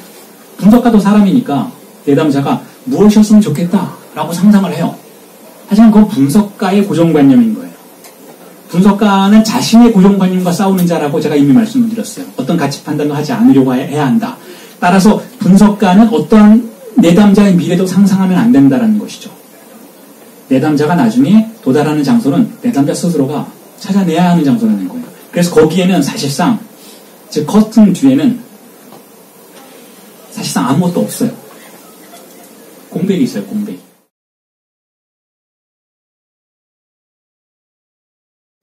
그런데 이 공백이, 이 텅 빈 어떤 것이 무언가가 새로 시작될 수 있는 장소가 될 수 있도록 만들어주는 것이 그야말로 정신분석의 기회라고 볼 수가 있다는 것이죠. 정신분석에 다양한 기술들이 있어요. 다양한 테크닉들이 있는데, 그 다양한 테크닉들은 대부분의 경우 내담자의 욕망을 유지시키는 것에 있어요. 내담자의 욕망을 유지시킨다는 것은 아주 쉽게 이해하면 이거예요. 내담자가 다음 주 분석에 올 수 있도록 만들어주는 욕망을 유지하는 것. 그리고 다음 주 분석에 오기까지 내담자가 커튼친 욕망의 대상을 견딜 수 있도록 해주고 가능한 것을 좋아할 수 있도록 만들어주는 기술이 정신분석의 기술인 거예요.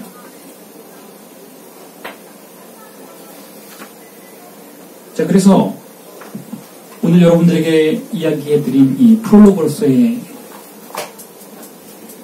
서사의 마지막 그림은 크리스토퍼 잔느글로드라고 하는 유럽의 부부 예술가들이 했던 작품.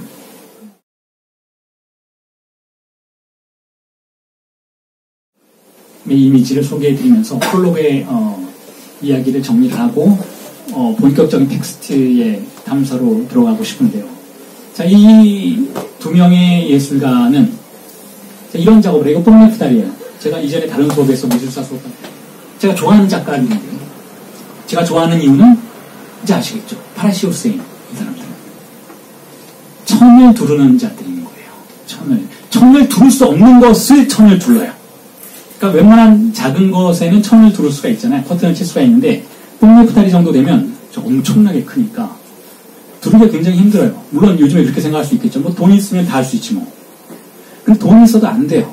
왜냐하면 이 파리 시와에 아주 지속된 협상이 있어야 돼요. 자, 시가 이것을 허가하려면 자, 이 뽕네프타리가 최소한 일주일 정도는 폐쇄가 되어야 하는데 그러면 교통체증은 어찌할 것이고 시민들이 반발하는 그러한 여론들은 또 어떻게 할 것이고 뭐 여러 가지 고려를 해야 되니까 시에서도 아무리 예술가라고는 하지만 함부로 이런 일을 해줄 수 없기 때문에 이러한 프로젝트가 하나 완성되려면 최소 3년이 걸려요. 그리고 그 최소 3년간 때로는 더 걸리기도 하고 예를 들어서 국회의사당 건물 이거보다 훨씬 큰 건물인데 그것을 천으로 둘렀을 때는 거의 10년에 가까운 세월이 걸렸는데 그 걸리는 세월 동안 오갔던 그 관료들과 오갔던 요청 혹은 답변에 서신들을 요즘에는 이메일로 하지만 당시에는 편지, 손편지로 했었으니까 그 편지들까지 작품의 일부로 다큐멘터리화해서 포함시킨 그런 작가들인 것이죠. 자, 이들이 이것을 하는 이유는 이거예요. 가리는 것이 굉장히 힘들다라는 걸 보여주는 거예요. 가리는 건 정말 힘들다라는 거예요. 무언가를 다시 가리는 우리가 알고 있는 고정 우리는 센강에 대해서 뽕네프에 대해서 이미 이미지를 가지고 있어요. 어떤 특정한 건물에 대해서 우리가 항상 보아왔던 이미지들을 우리의 이미지로 어떤 우상과 같은 것을 각인하고 있다는 것이죠. 우리의 상상력 속에서. 그러한 상상력을 폐지시키는 것 자체가 굉장히 어렵다는 것을 보여주는 그러한 작품들인 거예요. 그러니까 단순한 이미지의 작품이기보다는 그야말로 설치 작업이라고 볼 수 있는 것이죠. 즉 작품과 작품 외부의 공간의 관계도 중요하고 작품과 작품의 이전 그리고 작품이 폐지된 이후의 이미지의 관계 그 모든 시간성이 포함되어야만 하는 그러한 의미에서 그러하다라는 의미에서 설치 작품인 것인데 이 작품을 보여주는 것이 바로 그건 거예요. 우리가 어떻게 대상에 대해서 욕망을 유지할 수 있는가 우리가 우리의 삶을 우리의 존재에 대해서 어떻게 욕망을 유지할 수 있는가에 대해서 보여주는 작품이라는 것이죠. 폐지시켜야 한다는 거예요. 지울 줄 알아야 한다는 것이죠. 우리에게 내려진 해석. 이건 지금 다리이지만 이걸 우리 존재라고 본다면 우리 존재에 대해서 우리의 심리에 대해서 나 자신의 욕망에 대해서 타자에 의해서 내려진 해석을 지울 수 있는 해석이 가해져야만 하는 것이 정신분석 임상의 절차이고 20세기 예술이 발명해낸 파라시오스적인 전략이라는 거예요. 그래서 이번 밀레 수업은 여러분들과 함께 밀레가 그런 이야기를 하진 않았어요. 이건 제가 다 발명해낸 이야기인 것이고 응용한 이야기인 것이고 밀레의 수업을 따라가면서 제가 여러분들에게 더 씌워서 제 나름의 해석을 가해보고 싶은 내용이 바로 이런 거예요. 정신분석이란 뭔가 예술적 기회라는 거예요. 그런데 다른 예술이 아니라 파라시오스적 예술적 기회라는 것이죠. 정신분석은 그야말로 라깡도 그렇게 생각을 했어요. 정신분석은 예술적 기회라는 거. 어떤 걸 창조해내는 거예요. 창조해내는 것. 새로운 욕망의 위험을 창조해내는 것을 정신분석이라고 볼 수가 있어요. 발생론적 진리관인 거예요. 정신분석은. 정신분석은 무언가 고고학자처럼 있는 걸 탐사에 들어가서 당신은 이런 사람이었어 라고 말하는 게 절대로 아니라는 거예요. 제가 수도 없이 비판하지만 요즘 텔레비전에 나와서 심리학자니 뭐니라고 자기 자신을 소개하면서 대학 교수니 뭐니라고 말하면서 자 이런 행동을 했으니까 이런 사람은 이런 욕망을 가지고 있네요 라고 공공연하게 미디어에서 말할 수 있는 그 자신감은 어디에서 나오느냐는 것이죠. 자, 그 사람의 지식은 20세기가 만들어낸 한시적 지식이에요. 그 지식은 결코 영원하지 않아요. 그런 지식은 존재하지도 않았고 존재할 수가 없어요. 왜냐하면 상징계는 균열을 가지고 있기 때문에 어떤 지식도 100년 안에 반박돼요. 세상에 그렇지 않은 지식이 있으면 나와보세요. 여러분들. 제게 제시해보세요. 반박되지 않는 지식이라는 게 있는 것인지. 심지어는 성경조차도 계속 재해석돼요. 성경도 재해석되니까 성경을 읽으라고 얘기하는 거예요. 목사님들이. 이미 해석된 것이 있다면 그게 궁극의 마지막 판본이라면 뭐하러 성경을 읽어보겠어요. 그냥 목사님들이 해석해주는 걸 들으면 되는 거예요. 그런데 왜 주체에게 성경과 직접 만나라, 직접 읽어라 라고 말하는 것인가? 재해석되는 것이기 때문에 그래요. 다시 부활할 수 있는 것이 바로 성경이라는 텍스트이기 때문에 그렇다라는 것이죠. 자, 모든 텍스트는 유한해요. 그래서 모든 논리는 몰락을 이미 자신의 내부에 포함하고 있어요. 이미 그렇게 몰락을 포함하고 있는 불완전한 지식으로 어떻게 무슨 권리로 내 앞에 있는 혹은 내 앞에 있지도 않은 어떤 존재의 욕망의 근원지를 밝혀낼 수 있다라고 목소리를 높일 수 있는지 이해가 되지 않는다라는 거예요. 자, 그건 심리학이 아니에요. 그건 그냥 파시즘이에요. 파시즘. 당신은 이런 행동을 했으니 이런 욕망을 가지고 있네요. 당신은 저런 욕망을 가지고 있네요. 당신은 무슨 환자이네요. 당신 공황증이네. 당신은 우울증이네. 자, 이런 말을 어떻게 할 수 있냐는 것이죠. 우울증이라는 단어가 언제 발명됐어요? 인간이 발명해낸 것이지 그 우울증이라는 단어 이전에 인간의 욕망은 이미 존재하고 있었다는 것이죠. 어떤 행동이 어떤 단어와 매칭이 된다라는 것이 실증과학의 근본적인 포지션이라면 그 단어는 그 행동이나 대상과 완전히 일치할 수 없다라는 것이 20세기 과학 철학이 우리에게 알려준 가장 최소한의 윤리라는 거예요. 그렇기 때문에 우리가 한시적인 편리함을 위해서 어떤 과학의 용어를 가지고 현상을 설명하는 것은 받아들일 수 있지만 어떤 심리학의 용어를 가지고 나 자신의 욕망에 대해서 평가받는 것을 우리는 받아들이지 말아야 한다는 거예요. 그걸 평가할 수 있고 명명할 수 있는 권리는 나 자신에게밖에 없다는 것이죠. 여러분 본인이 우울증인지 아닌지를 판단하는 건 궁극적으로 여러분 본인이어야 한다는 거예요. 그래서 정신분석은 그렇게 내려진 넘쳐나는 판단을 제거하는 작업부터예요. 가리는 작업부터예요. 가리고 나서 등장하는 모호한 대상을 그걸 일단은 존재라고 부를 수가 있다면 그 존재의 이름을 본인이 스스로 발명해낼 것을 요청하는 거예요. 당신이 당신의 존재에 당신의 욕망의 이름을 발명해내라는 거예요. 자, 이게 오늘의 프롤로그였고 그런 의미에서 정신분석은 예술적 기회라고 말씀을 드리고 싶었습니다. 자, PPT 수업은 일단은 정리를 이렇게 하고요. 여러분들에게 나누어드린 텍스트로 이제 본격적으로 들어가 볼 텐데요.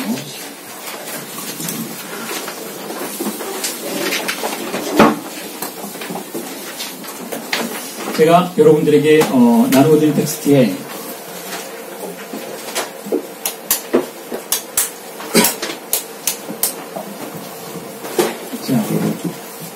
첫 페이지에 맨 위에 목자가 아닌 예술가의 조수라는 주제를 여러분들에게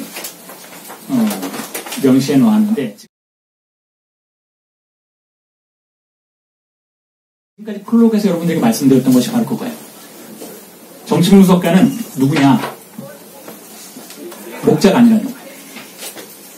목자라는 개념은 낙광이 세미나 7에서 사용했던 개념인데 모든 종류의 심리치료는 다 자기가 목자가 되려고 한다는 것이죠. 자, 이 목자는 선한 목자, 그거 그대로 의미인 거예요. 성경에 나오는 그 단어예요. 길 잃은 어린 양들을 이끄는 자가 목자이죠. 그런데 자, 인간의 역사 속에서 이 목자가 없었던 시절은 없었고 앞으로도 있을 것인데 그러니까 우리에게는 목자가 넘쳐나니까 정신분석가가 그게 될 필요는 없다는 거예요. 물론 목자가 필요하기는 해요. 필요하긴 한데 우리가 그게 될 필요는 없다는 것이죠. 정신분석이 할 일은 아니라는 거예요. 정신과 의사가, 심리치료자가, 목사님이, 교수님이, 선생님이, 선배 형이 목자가 되어주죠. 자, 그걸로 충분하다는 거예요. 정신분석가는 목자가 될 필요는 없다는 거예요. 뭐가 되어야 하는가? 자, 예술가의 조수가 되어야 한다는 거예요. 여기서 예술가는 내담자 본인이에요. 본인의 욕망의 이름을 스스로 창조해내는 시인이 되어야 하는 것이니까 혹은 본인의 욕망의 그림을 스스로 그려내야 하는 것이니까 이미 그려진 것을 지우기 위해서 분석가가 조수가 되어주는 거예요. 조수가. 내담자가 예술가라면 분석가는 그 예술가의 매니저인 거죠. 요즘 식의 표현을 쓰지 않는 조수인 거예요. 도와주는 사람인 거예요. 자, 그 제목이 지금까지 여러분들에게 말씀드렸던 이미지 PPT 수업의 내용이었고, 자, 그 다음에 이제 환상이라는 테마로 바로 들어갈 텐데요.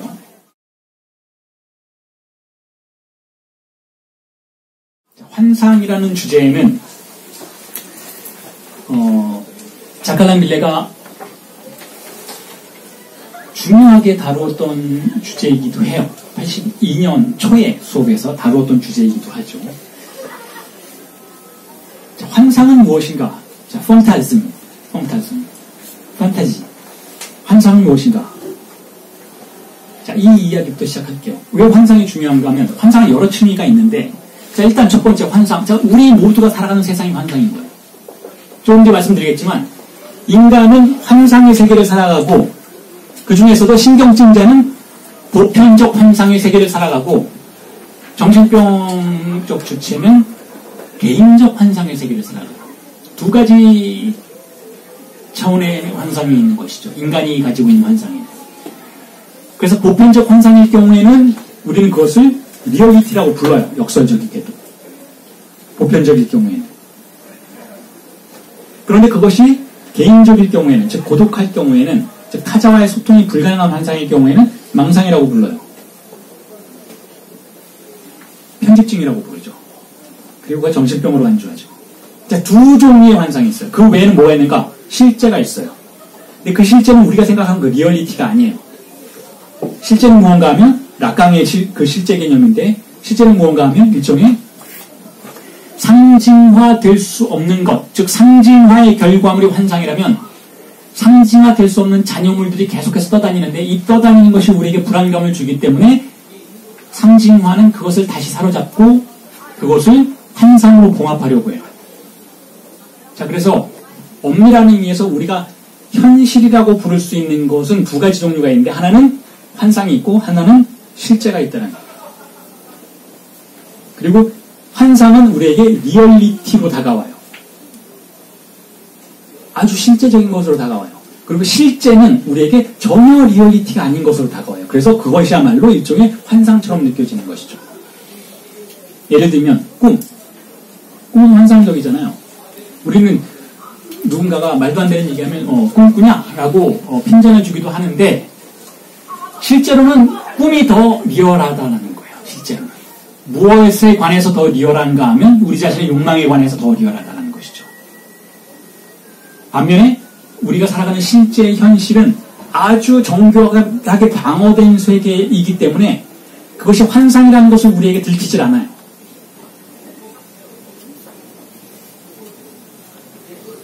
자, 대표적으로 우리가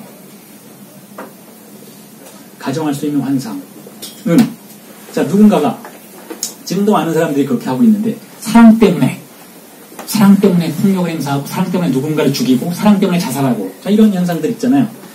자, 누군가가 그런 일을 했다라면,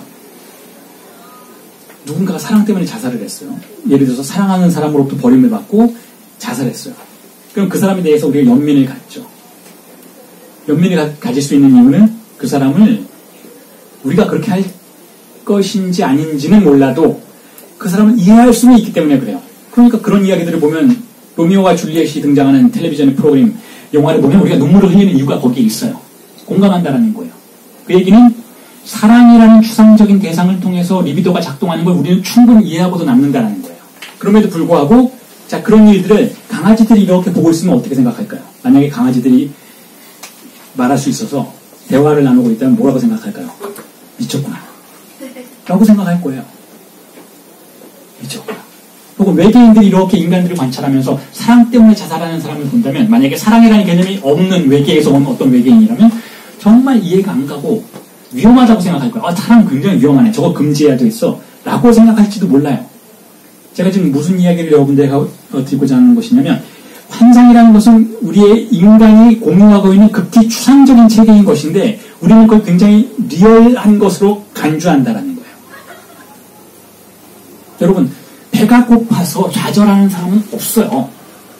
배가 고파서 좌절하거나 뭐 그런 사람 없어요. 그런데 예를 들어 대학 시험 떨어지면 굉장히 많은 사람들이 좌절하죠. 심지어 청소년들이 자살하기도 하고. 다시 한번 강아지들을 불러오면 정말 이해가 안 갈 거예요. 일단 저렇게 많은 청소년들이, 저렇게 많은 청춘들이 자신의 모든 인생의 에너지를 수능이라는 것을 위해서 쓰는 것 자체도 이해가 안 갈 거예요. 여러 가지 방식으로 인간이 사용하고 있는 온갖 종류의 추상적인 관념들의 세계가 운영되는 방식을 관찰해 본다면 그건 극단적으로 추상적인데 인간을 지탱하는 건 추상이에요, 여러분. 인간을 지탱하는 건 물질이 아니에요. 물질은 우리에게 별다른 효과를 발휘하지 못해요. 인간이 전쟁을 하는 건 배가 고파서가 아니에요. 인간이 전쟁하는 건 이데올로기가 분쟁을 일으키기 때문에 그렇다는 것이죠. 일본이 지금 제주도 해군 기지에 우길기를 달고 들어온다고 하잖아요. 저도 그 뉴스를 보면서 즉각적인 반응은 이거예요. 쟤네들 도대체 왜 저러나? 좀 짜증이 나고 화가 나는데, 자, 그런데 우길기를 달고 들어오는 것이 일본이 우리를 위협할 수 있는 어떤 신무기를 달고 들어오는 것보다 우리에게 훨씬 더 위협적이라는 것이죠. 즉 추상이 훨씬 더 우리를 괴롭힌다라는 거예요. 자, 인간의 세계는 그렇게 환상적인 세계인 거예요. 극도로 환상적이고 극도로 추상적인 세계인 것이죠. 즉 보편적인 것이긴 하지만 그럼에도 불구하고 추상적인 관념들에 의해서 지탱되는 세계라는 거예요. 추상적인 관념들의 세계.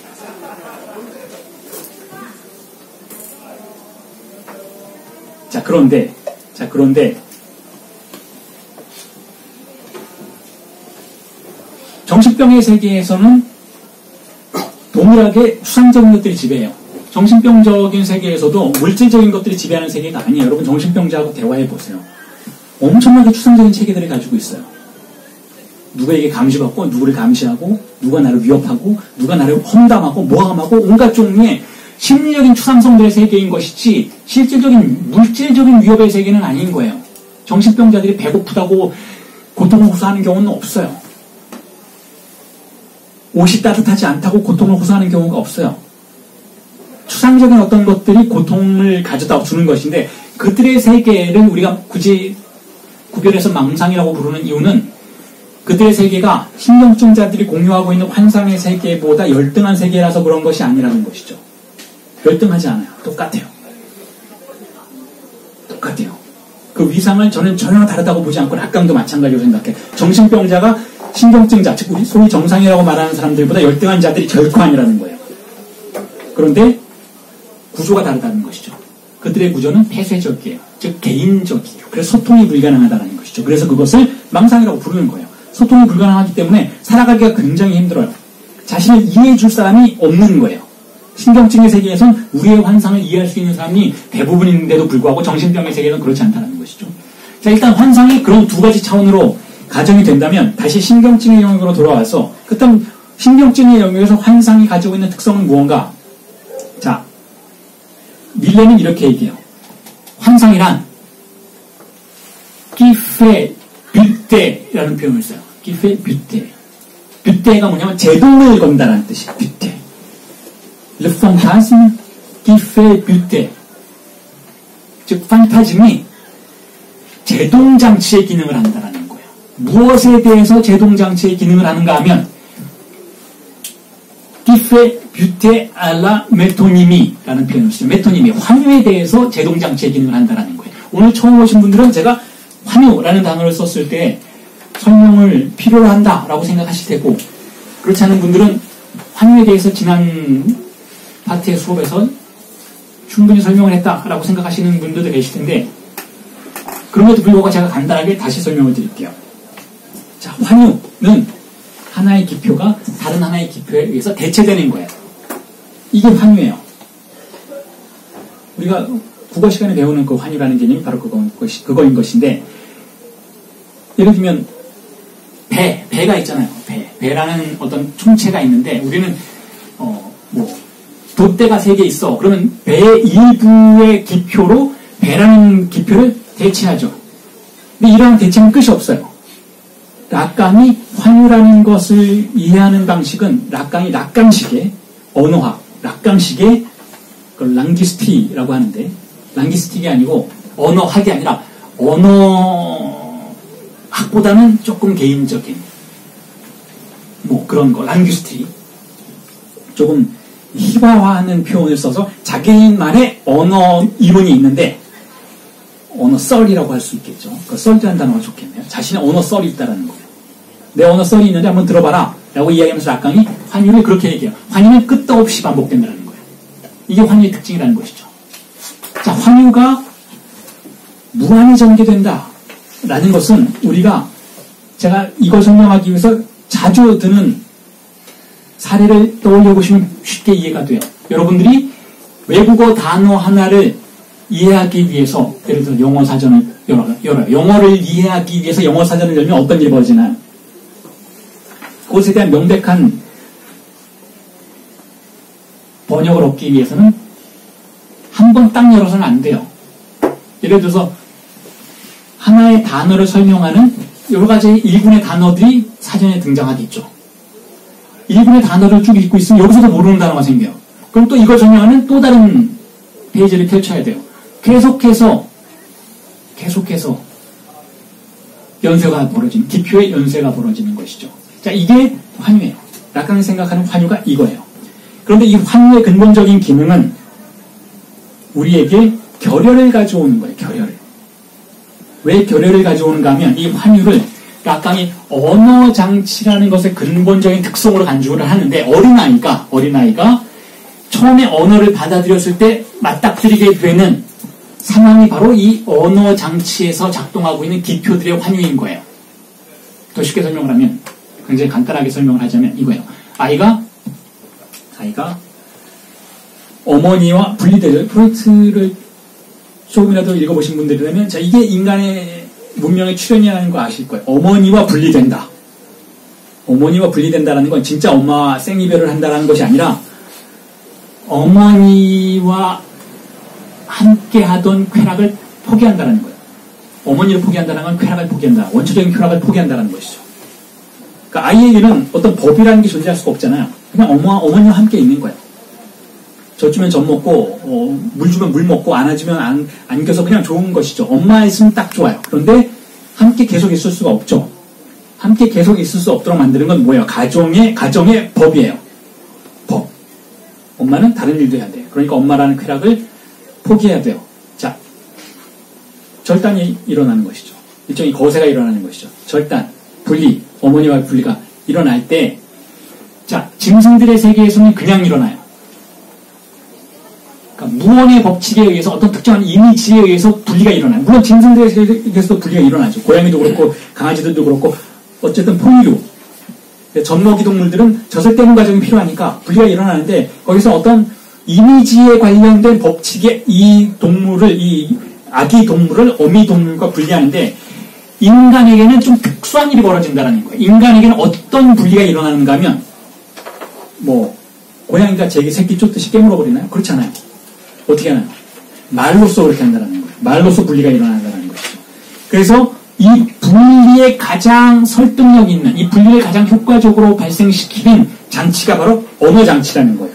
언어장치가 도입이 되면서 인간의 주체는 자신의 쾌락과 분리돼요. 즉 상실이 벌어지는, 근본적 상실이 벌어지는 것인데, 이 상실을 일으키는 그 장치가 바로 말의 장치인 거예요. 언어장치. 피아주의 장치라고 보지 않고 빠고그레 장치라고 봤어요. 명령하는 장치라고 봤어요.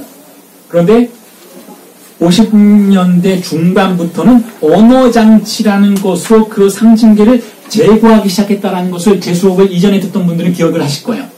지금 거기에 대해서 이야기하고 있는 거죠. 언어장치가 들어왔어요. 언어장치가 들어왔는데, 이 언어장치의 특징은 명령하는 언어가 아니에요. 즉 하나님의 명령처럼 너는 내 아들이다, 너는 내 딸이다, 그러니까 분리되어야 해, 너는 가족 내에서 이런 위치를 가져야 해 하고 신의 명령에 의해서 마치 성서의 명령처럼 아이들의 좌표가 결정되는 초기 락강의 사고방식이 아니라 그냥 중립적인 언어장치가 들어오는 거예요. 언어라는 장치가 딱 들어오면서 그 장치에 의해서 아이는 자신의 욕망을 표현하게 돼요. 나 이거 하고 싶어, 저거 하고 싶어, 말을 배우게 된다는 거예요. 말을 배우게 되는데 이 말을 배우는 것 자체가 함정인 거예요. 말을 배우기 시작하자마자 자신의 상실을 인정할 수밖에 없는 상황으로 들어가요. 말을 배우는 단계에서 자신이 정확히 무엇을 상실했는지를 꼭 집어서 설명할 수 없는 그러한 숙명에 들어서게 된다는 거예요. 왜냐하면 언어장치라는 게 그런 것이니까. 언어라는 것이 어때요, 여러분? 사물을 살해하는 것이잖아요. 언어라는 것이 어때요, 여러분? 아무리 말해도 정확하게 사물을 지시할 수가 없어요. 첫 번째, 왜 그럴까요? 언어와 사물은 다른 것이니까 언어로 사물을 지시할 수가 없는 거예요. 제가 이 얘기하면서 그런 얘기 했잖아요. 조금 전에도 그런 얘기 했고, 과학자들 중에 대학만 나와도, 뭐 대학 안 나온 과학자도 있잖아요. 근데 대학에서 인문학 배우잖아요. 혹은 과학철학 조금 배우잖아요. 거기서 기초적인 인문학적 지식만 배운 과학자들도, 인문학이라도 배운 과학자라면 절대로 나의 이론이 사태를 완벽하게, 온전하게 설명할 수 있다라고 주장하는 과학자는 존재할 수가 없다는 거예요. 왜냐하면 언어는 불완전해요. 언어는 일단 언어 자체가 불완전해요. 그 상징의 균일이라고 하죠. 언어 자체가 불완전하다는 건 완벽한 논리가 언어 안에 성립될 수가 없어요. 그걸 여러 가지 방식으로 언어 철학자들, 분석 철학자들이 증명해냈잖아요. 제가 이전 수업에서는 러셀의 영리를 통해서 설명을 드렸던 것이잖아요. 하나의 완벽한 문장이란 존재할 수가 없어요. 하나의 완벽한 논리는 존재할 수가 없어요. 어떤 특정한 한계 안에서만 작동하는 논리는 가능해요. 여러분들이 양자물리학을 조금이라도 공부해 보셨다면 양자물리학의 근본적인 태제가 그런 거예요. 이 상황에서만 이건 작동한다는, 이 논리는. 이 한계 안에서만 이 법칙은 작동한다는 것이죠. 이걸 뭐라고 부르나요? 공리라고 부르는 거예요. 공리적인 방식으로만 작동한다라는 것이죠. 모든 과학의 언어는 아무리 정교한 언어라 해도 그 대상을 완전히 사로잡을 수 없다라는 의미에서 언어는 스스로 균열을 가지고 있고, 그리고 두 번째로는 대상과의 관계에서 균열을 가지고 있어요. 왜냐하면 대상의 논리는 언어의 논리와 다르니까. 혹은 대상은, 자, 내가 논리라는 표현을 썼잖아요.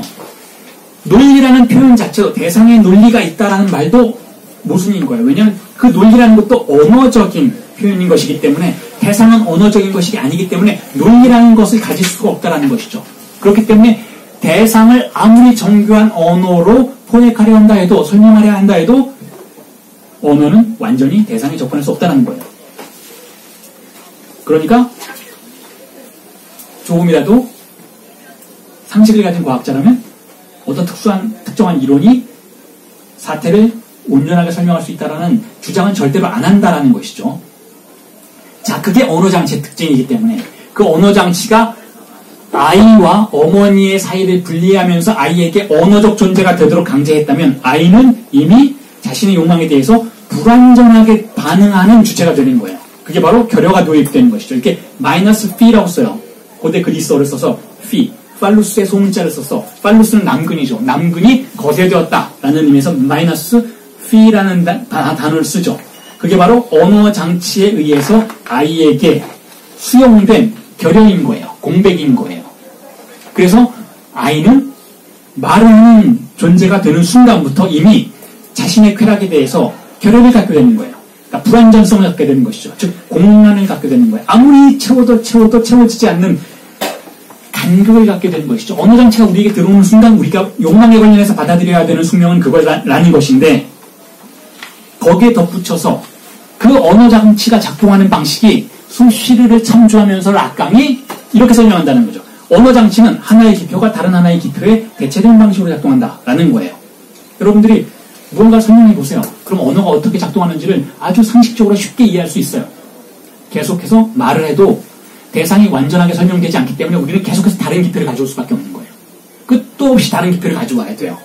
말이 끝나는 순간 무언가가 완성되는 것이 아니라 미완성으로 남게 되는 거예요. 계속해서 하나의 기표를, 하나의 단어를 다른 단어로 대체시키면서 의미를 발생시켜야 돼요. 이게 언어 장치가 의미를 전개시키는 방식이라면, 이렇게 전개가 되고 있다면 이런 언어 장치는 의미를 불완전하게밖에 생산하지는 못해요. 완전하게 생산하지는 못해요. 그래서 제동장치가 필요한 거예요. 그래서 그렇게 계속 환유적인 방식으로 무한전교되는 것을 딱 가로막고, 됐어, 여기까지야, 이게 너의 존재이고 너의 정체성이야 라고 누군가가 강제하는 권력이 필요하다는 것이죠. 이게 바로 환상의 기능인 거예요. 그것이 기표의 환유적인 기능이 언어의 환유장치가 계속 전개되다가 탁 걸려 넘어지면서 하나의 영토를 확보하는 순간 우리는 어떤 종류의 절대적인 환상이 구성됐다라고 말할 수가 있는 것이죠. 그게 환상의 본질이에요. 환상은 의미가 고착되는 걸 말해요. 자, 조금 어려우시죠? 제가 쉽게 설명을 드릴게요. 쉽게.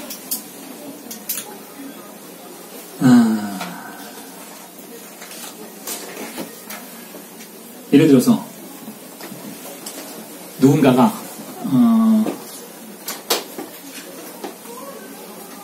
자기 자신이 누구인지를 질문한다고 쳐봅시다. 질문이 시작되는 순간 뭐가 시작되나요? 재앙이 시작되는 거예요. 모르게 돼요. 질문하는 순간 계속해서 기표를 전개시키는 순간 점점 더 나는 내가 누구인지 모르게 돼요. 자, 이걸 누가 멈춰줘야 돼요. 누가 딱 멈추고 너는 좋은 애야. 딱 멈추고 너는 내 아들이야.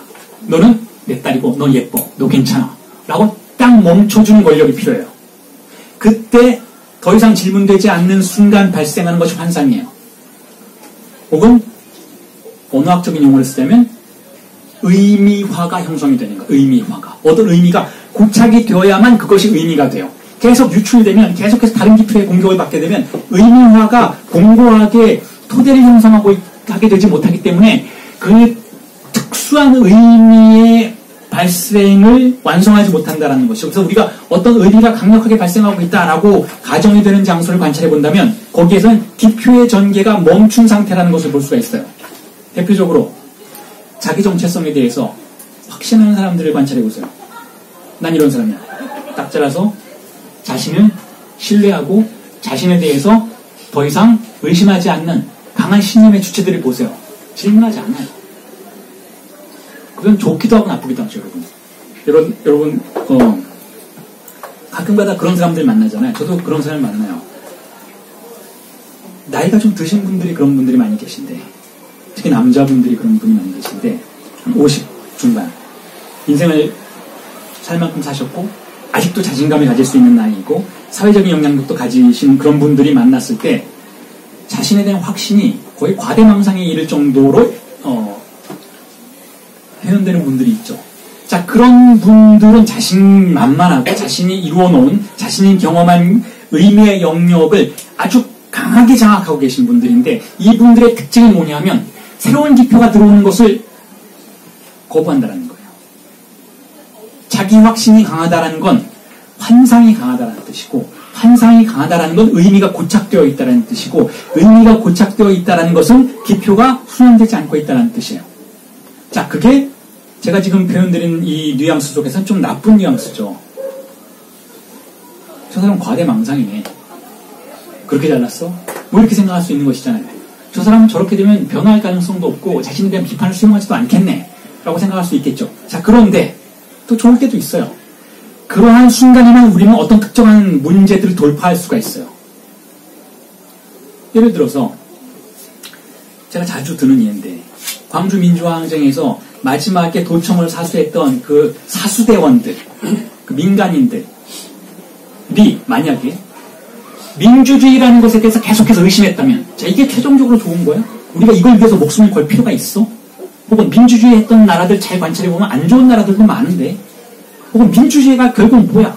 예를 들면 북한도 자기를 민주주의라고 하는데 이건 또 다른 종류의 사회민주주의 아니야? 그럴 경우 우리는 독재를 허용할 수도 있는 거 아니야? 라는 기표들을 계속 수용하기 시작하고 앉아있으면 거기 도청에 앉아있을 수 있겠어요? 지금 탱크를 타고 진압군들이 몰려오고 있는데 그때는 일종의 광신이 필요한 거예요. 그때는 자기 자신의 신념에 대해서 흔들리지 않는 환상의 확고한 고착이 필요할 수도 있다는 것이죠. 무언가를 돌파하는 순간에는 그런 것들이 필요하기도 하다는 것이죠. 환상이 그런 기능을 해준다는 거예요, 우리에게. 환상. 예를 들면 사랑의 환상. 그럼 사랑이 뭔가요? 어떤 사람은 그렇게 얘기하죠. 사랑은 없어. 없어요, 여러분. 사랑이란 거 없어요. 저도 결혼 생활 한 20년 해봤는데 사랑은 없어요. 그런데 있어요. 있다고 생각하면 있는 거예요. 있다고 생각하고 몰입하고 그걸 통해서 어떤 종류의 문제점들 해결해 나가고 돌파해 나갈 때에는 있다고 느껴져요.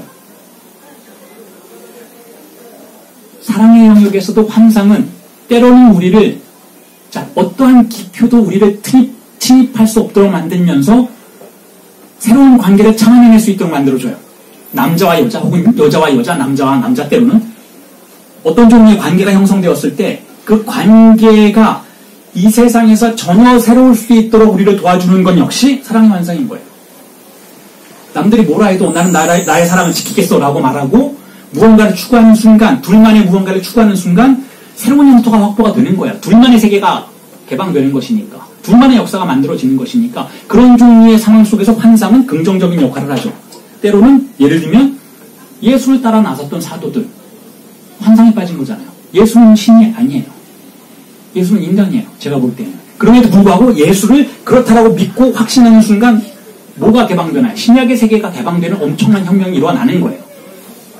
자, 환상은 기표의 연쇄가 우리의 사유를 흐트러뜨리는 것에 대해서 제동장치를 걸어주는 효과라고 볼 수가 있다는 것이죠. 그래서 환상을 우리가 이해하면 환상이 우리의 삶에서 어떠한 역할을 하는지를 이중의 방식으로 이해할 수가 있어요. 우선 먼저 제가 조금 전에 여러분들에게 말씀드렸던 것처럼 신경증자들에게는 보편적인 환상이 있어요. 보편적인 환상이라는 건 신경증자들에게는 보편적으로 고착되는 의미화가 있고 그 의미화의 중심점이 있다는 것이죠. 그 의미화의 중심점을 팔로스라고 부르는 거예요. 그래서 신경증자들은 이렇게 생각해요. 남자는 여자를 욕망하고 여자는 남자를 욕망해 라고 환상 속에서 자신의 욕망을 신뢰하죠. 무의식적으로 이미. 그런데 그럴 필요는 없어요. 원래 욕망이라는 것은 파편적인 거예요. 욕망이라는 것은 유형을 갖지 않아요. 욕망이라는 것은 그냥 막 흘러다니는 거예요. 어린아이가 어머니를 욕망하는 방식 그대로인 것이죠. 우리 자신이 가지고 있는 충동이라는 것은 어떤 이름을 갖지 않았던 것이라는 것이죠. 인간의 존재는 생물학적인 동물들보다 욕망의 폭을 훨씬 더 넓게 가지고 있다는 거예요. 짐승들은, 동물들은 다시 말해서 언어 장치를 통해서 자신의 욕망을 표현하고 있지 않은 그러한 존재들은 생물학적인 DNA가 결정하는 한계 바깥으로 나가는 경우가 별로 없어요. 물론 동물들의 세계에서 동성애가 있어요. 동물들의 세계에서 자유행위가 있어요. 동물들의 세계에서도 특정한 섹스가 아닌 방식으로 주입상수를 향유하는 것들이 있어요. 예를 들어서 폭력을 행사한다든지 혹은 누군가를 물어 죽인다든지 하는 방식으로 자신의 주입상수를 표현하기도 해요. 자, 그런데 인간은 생물학적인 한계를 훨씬 넘어서는 방식으로 자신의 주입상수를 표현하고 향유하는데 그 향유의 기본적인 베이스들은 사실상 다형적이라는 거예요. 이름이 없어요. 그런데 그 이름 없는 그 주입상수의 흐름을 이름 있는 장소로 끌고 오는 것이 바로 팔로스라는 중심점이라는 것이죠. 팔로스라는 중심점은 남자, 성인이 욕망의 흐름들을 결정한다 라는 선언서인 것이기도 해요.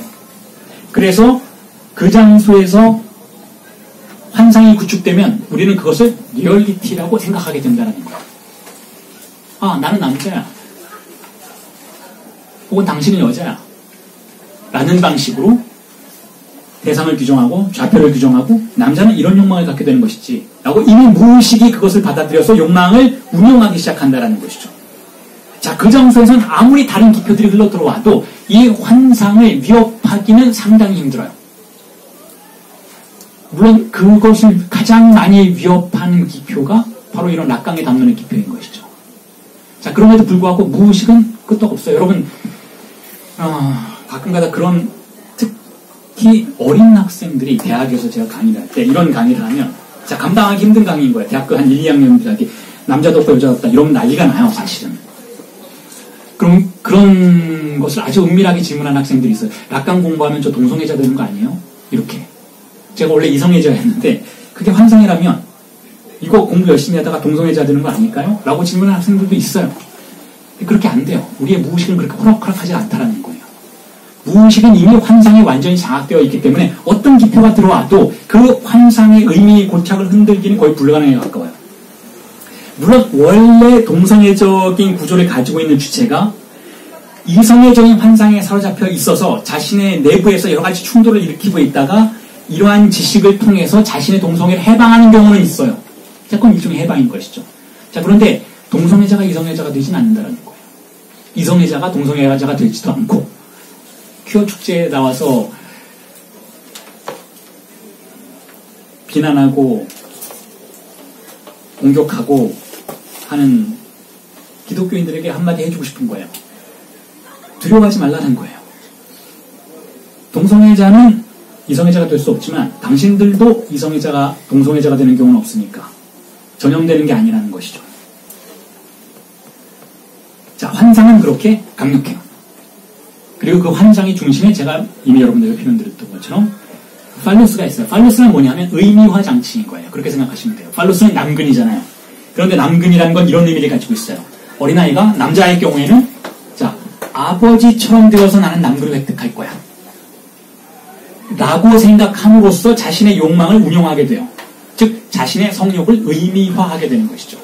그래서 아빠가 뭐 하는지, 아빠의 비슷한 나이대의 남자들이 뭘 하는지 관찰하는 거예요. 그리고 흉내내기 시작하는 것이죠. 여자의 경우에는 어머니를 관찰해요. 그렇게 함으로써 팔루스를 가진 아버지로부터 어머니가 무엇을 받게 되는지를 관찰하는 것이죠. 즉 성욕이 유형화되는 거예요. 즉 성욕이 의미를 획득하게 되는 것이죠. 그 이전의 성욕은 의미가 없었어요. 어린아이의 성욕은 말을 배우기 전 단계의 성욕은 파편적이어서 거기에 의미를 부여할 수가 없어요. 그런데 말을 배우는 단계에서 이미 아이들은 자신의 성욕을 의미화시키기 시작해요. 난 남자야. 그러니까 난 파란 옷 입을래. 넌 여자니까 너는 핑크색 옷 입어. 너는 수동적이고 난 능동적이어야 돼. 여러 가지 의미를 부여하게 된다는 것이죠. 그 의미 부여의 중심에 라칸은 팔루스란 단어를 설정하는 거예요. 팔루스가 바로 환상을 만들어내는 의미화 장치라는 것이죠.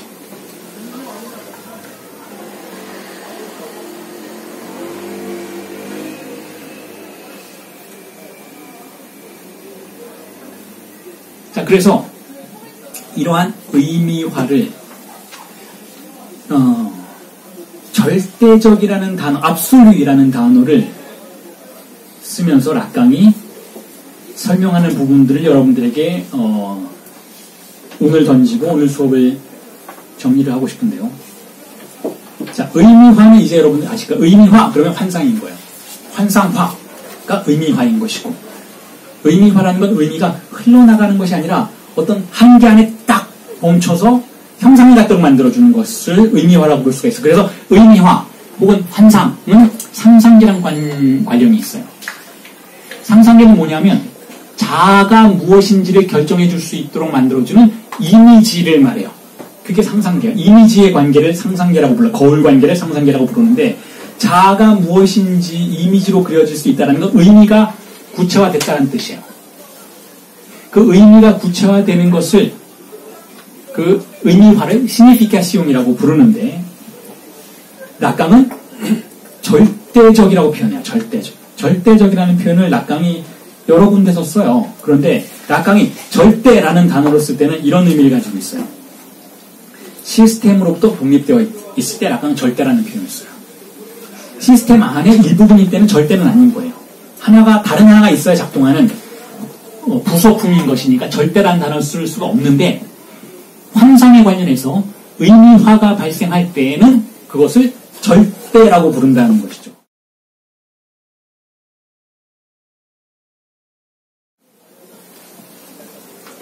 라칸이 66년에서 1967년까지 했던 세미나 중에 환상의 논리라는 세미나가 있는데, 로직 디 펑타즘이라는 세미나가 있는데, 거기서 라칸이 환상이 어떻게 작동하는지 쭉 설명하다가 후반부에 가서 갑자기 시니피케이션 압솔리, 절대적 의미화라는 단어를 갑자기 딱 써요. 그리고 후다닥 넘어가요.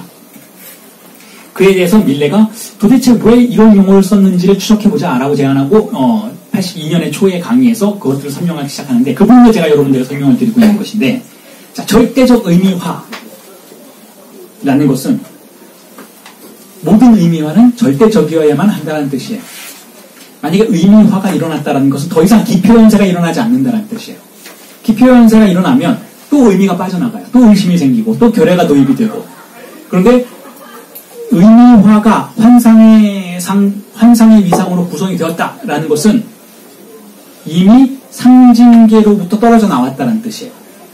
혹은 상징계 내부에 특정한 영토, 유한성의 영토를 구성해냈다는 뜻이에요. 즉 상상계를 구성해냈다는 거죠. 그래서 절대적 의미화라는 것은 더 이상 의미가 빠져나가지 않고, 그리고 이질적인 의미화의 유령들도 출몰하지 않는 상태를 의미한다. 그래서 절대라는 표현을 쓴다라고 생각하시면 돼요. 그런데 여기서 두 번째 표현, 자, 유령적 의미들이 출현하지 않는다. 이건 무엇인가? 자, 의미화에는 팔루스의 의미화만 있는 건 아니에요, 여러분. 다음 주에 제가 보다 구체적으로 설명을 드리겠지만, 내담자들이 가지고 오는 여러 가지 환상들이 있는데, 혹은 분석을 하다 보면 드러나는 환상들이 있어요. 펑타즘들이 있어요. 있는데 꼭 그게 팔루스에 관련된 의미화의 환상만은 아닌 경우가 있어요. 그러니까 뚝 떨어져 나온 환상인 경우, 예를 들어서 전혀 다른 것과 관련이 없고 마치 정신병자의 망상처럼 특정한 대상에 대해서 완전히 사로잡힌 의미화의 상태들도 존재하는데, 자, 그러한 의미화들 역시 우리는 절대적 의미화라고 부를 수가 있어요. 왜냐하면 고착된 상태이니까. 의미들이 고착되어서 흔들리지 않고 어떤 기표의 연쇄의 공격도 이겨내는 상태인 것이니까. 즉 응고된 것이 풀어 헤쳐지지 않는 상태인 것이니까 그걸 절대적 의미화라고 부를 수가 있는데 팔루스적 의미는 아닌 것이죠. 그래서 팔루스를 중심으로 구성된 절대적 의미화는 이런 의미화들도 밀어내요. 즉 팔루스에 의해서 세뇌지는 의미들의 고착만을 수용하고 나머지 의미의 고착들은 밀어내는 그런 기능을 한다라는 의미에서 또한 절대라는 의미를 용어를 사용할 수 있다는 것이죠. 절대적 의미화라는 건 하나의 의미만 가능하다라고 규정해버리고 의미를 동결시켜버리는 거예요.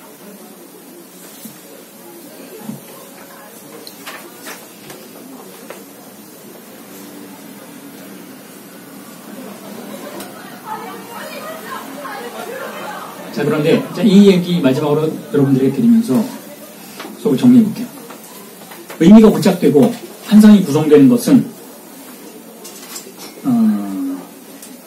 조금 전에 말씀드렸던 것처럼 정체성이라는 대상에게는 필연적인 과정이라고 볼 수가 있어요. 우리가 누구인지 안다라는 의미가 고착됐다는 거예요. 우리가 하나의 절대적 환상을 가지게 됐다는 것이죠.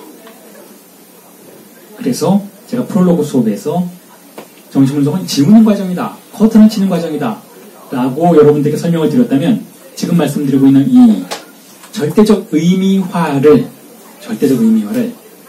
지우는 과정이 정신분석의 내부에 포함된다라고 나에게 찾아온 나의 정체성을 구성하게 만들어 주었던 어떤 의미에서는 고마운 의미의 고착을 흔들어요. 그래서 정신분석의 임상의 과정이 때로는 고통스러운 거예요. 오히려 불안하지 않으려고 이곳에 찾아왔는데 더 불안해지기 시작하는 그러한 효과를 발생하는 것이 바로 가리는 효과 때문이라는 것이죠. 절대적 의미화가 나를 완전히 장악하는 것을 헐겁게 만들어서 흔들어준다라는 의미에서 지우는 과정, 해석을 지우는 과정을 정신분석은 포함하고 있다는 것이죠. 자, 오늘은 여기까지 하고 다음 주에 이어서 설명을 드리겠습니다. 수고하셨습니다.